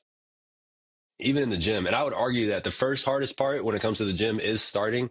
The second hardest part is the dieting. Dieting, yep, and then just being consistent, just keep going. Right. Because the easiest thing to do is to quit, bro. So, It's so easy to quit. and then I was, Especially now with the TV, you can quit and just chill at the crib and watch YouTube. yeah, bro, easy. Like I haven't been to the gym this past week because I was sick with the flu, but it's like once I get back to Europe, I'm definitely going to get back into it. Oh, could you leave when Saturday, you said? No, Tuesday. Oh, Tuesday, next Tuesday. So you're not hitting the gym until you get back to Europe. Yeah, because I don't need it. Like my body's still in shape, but it's just like I don't need it. But I know a team out there, they're going to be like, hey, wait, you're in Germany? I'm like, yeah. If someone gets hurt, you're going to be the next American up. But I'm going to be like, nah, I'm done. Because the way I'm wired, bro, it's like I feel like I'm not second to anyone, like in sports. Now, of course, there's some people better than me, but I'd rather be the first option. I don't want to be the second option. It's, oh, all right, if this person gets hurt, you can come. I'm like, no, I'm good. I'm like, nah. When you do gym, are you like into any supplements? Are you on supplements at all? I take creatine every day. Even when you're not in the gym? It's a take because I've been doing it forever now. So creatine is definitely good. You on creatine? I am actually. Yeah, creatine. I mean, I got this shirt on, bro, but look, I got some heat, bro, back here, bro. I can see a little bit of Come on now, I got some heat back in here. Yeah, But yeah, I do creatine. I recently just started doing. I'm probably like 2 years now, and reason, I guess not the reason, but obviously creatine, it helps hold your body water, so it yeah. makes you like kind of just stay puffy a little bit. But there's also some studies showing that it has a lot of cognitive, like mental benefits too for like your brain. Yeah, I believe that. I believe it, bro. Because it's not really good to take any really supplements, really, but I just found that creatine works best for me, you know? No whey protein or nothing. I really don't mess with the protein no more because it gets expensive because I don't use regular milk. I use almond milk. I know that's not good for me either, but it's like I just like the taste of it. But I haven't taken protein since college. Yeah, bro. Because I don't need the weight. You know what I'm saying? I don't. True. Yeah. Yeah, that's the thing. So I got into the whole fitness and health thing. I was like, my girlfriend hired a trainer, super cool guy, personal trainer, super smart too. He knew all the shit, but he was like trying to explain to us like how important it is to at least daily to eat your body weight or half your body weight in grams of protein, which is so hard to do, bro. Because like trying to get what I weigh like maybe 185, trying to get like 100 grams of protein in every day is like tough. So It that's is like an tough. easy cheat code. 2 scoops, that's 50 grams. I'm halfway there. Yeah. Chicken for dinner. Yeah, that's definitely tough though, bro. Yeah, but I haven't messed with protein powders in a long time. So it sounds like, bro, you've been chilling. You're like kind of in cruise control right now. Yeah, right now I'm in cruise, bro. So it's like I didn't know I wasn't going to be playing until January. My team told me that they were going to go with someone else. So I was like, all right, cool. So my girlfriend was over at the time, and my girlfriend works for the team still. So it was like, I know. What does she do? Uh, player personnel, basically. Like, so if like the other day she had to pick up 2 of the Americans that arrived. So now the Americans are coming over now so they can start practicing. Their first practice was on Tuesday. So she does that. She does game day operations. So she's basically in charge of telling the away team their locker rooms right here, making sure the referees know where to go and stuff like that, making sure we get our food and everything. So she's actually a big part of the program. Yeah. And technically, I wasn't supposed to be dating her, but she wasn't really working for the team last year, but she was working. Like, she didn't have a contract. So, but they was like, yeah, it's fine, it's whatever. So this year, it's fine because I'm not playing for the team, obviously.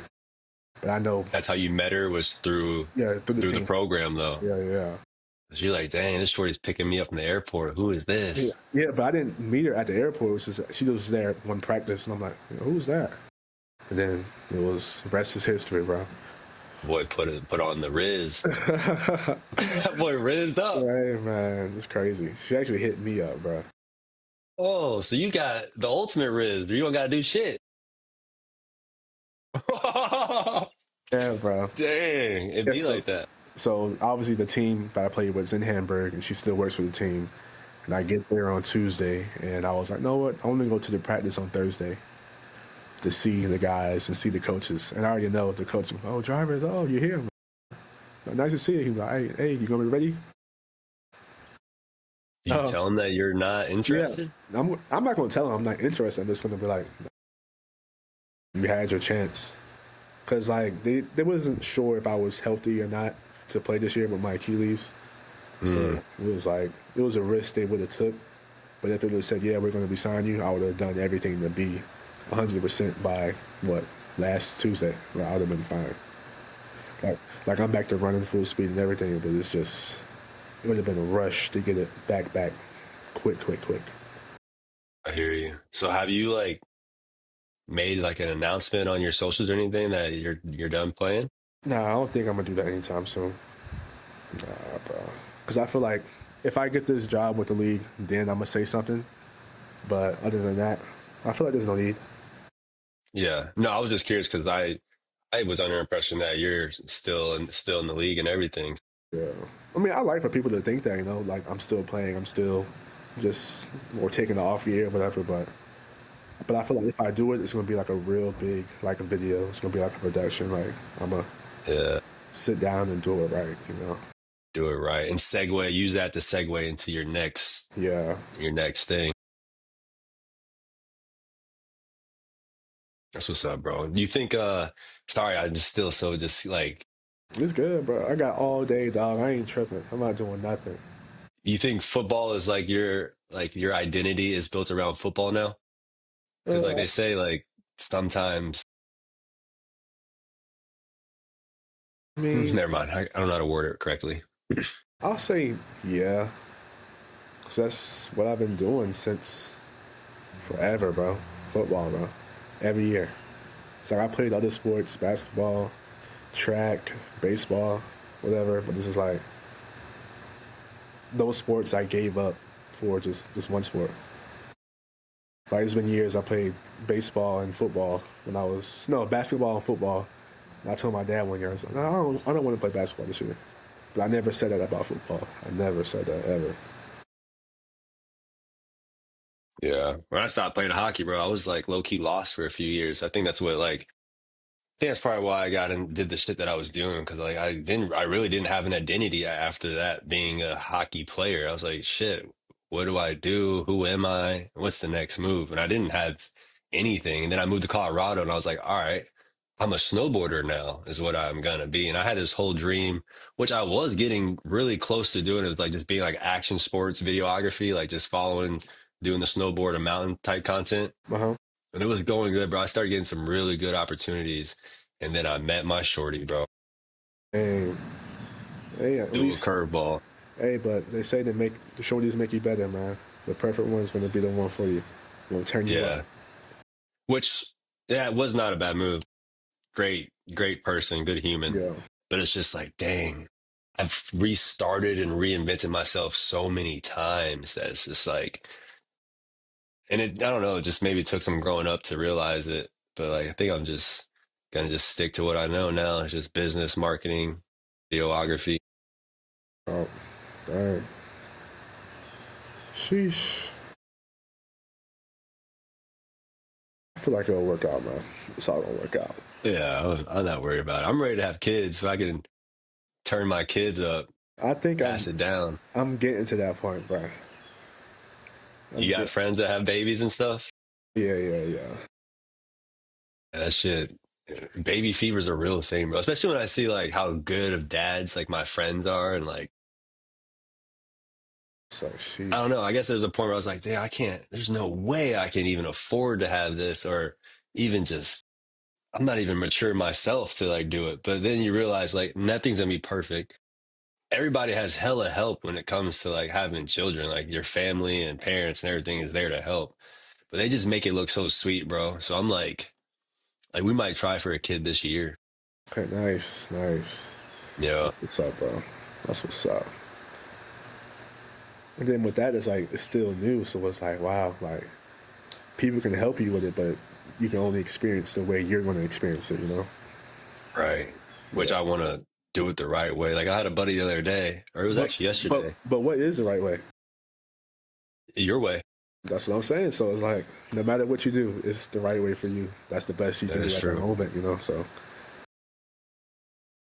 Yeah, I had a buddy I just moved to Tennessee. We just moved back here 2 weeks ago, but that first week we went to Florida for the week. And I hmm just came back and I really don't have like that many like people that I associate, especially now at like that I'm like starting to progress and level up in life. Like a lot of people that I went to school with, they're still doing the same shit, bro, at their parents' house, playing the yeah, game, smoking all day, like doing the same thing. So like I can't really associate myself with those people anymore just because they're gonna bring me down. Like I gotta be around people that are better than me, smarter than me, to level me up. yeah, So I'm kind of just solo dolo out here. And there's the one guy I asked, like, yo, do you want to like trying to reconnect? Like, yo, back in town, it's been years, you want to grab lunch or something? And he was like, yeah, man, let's do it. And I was like, do you play golf? He was like, yeah. Or, he said, man, I would love to play golf, but I got kids, bro. I can't really find the time. And I was like, all right, respectable. Like, tap in when you can. And I was like, damn, if it was me, bro, my kids are coming to the course with me. yeah. I Like, was like, hey, you know what I'm saying? I'm doing it a go little do something. differently. Go do Right. something. Like, get your ball or let him drive the cart around or Yeah, something. Like, you know what I'm saying? Go get my balls out of the woods. Like, make it yeah, fun for the kids to have them involved. But I will not let them stop me from doing like the shit that I'm still doing. I'm just going to incorporate, just all you gotta do is incorporate them into your stuff, yeah, yeah, for sure, man. which I wanted to explain that to him. But again, we haven't talked in a while and I didn't, I'm not trying to step on any toes or anything. Like, your thing is your thing.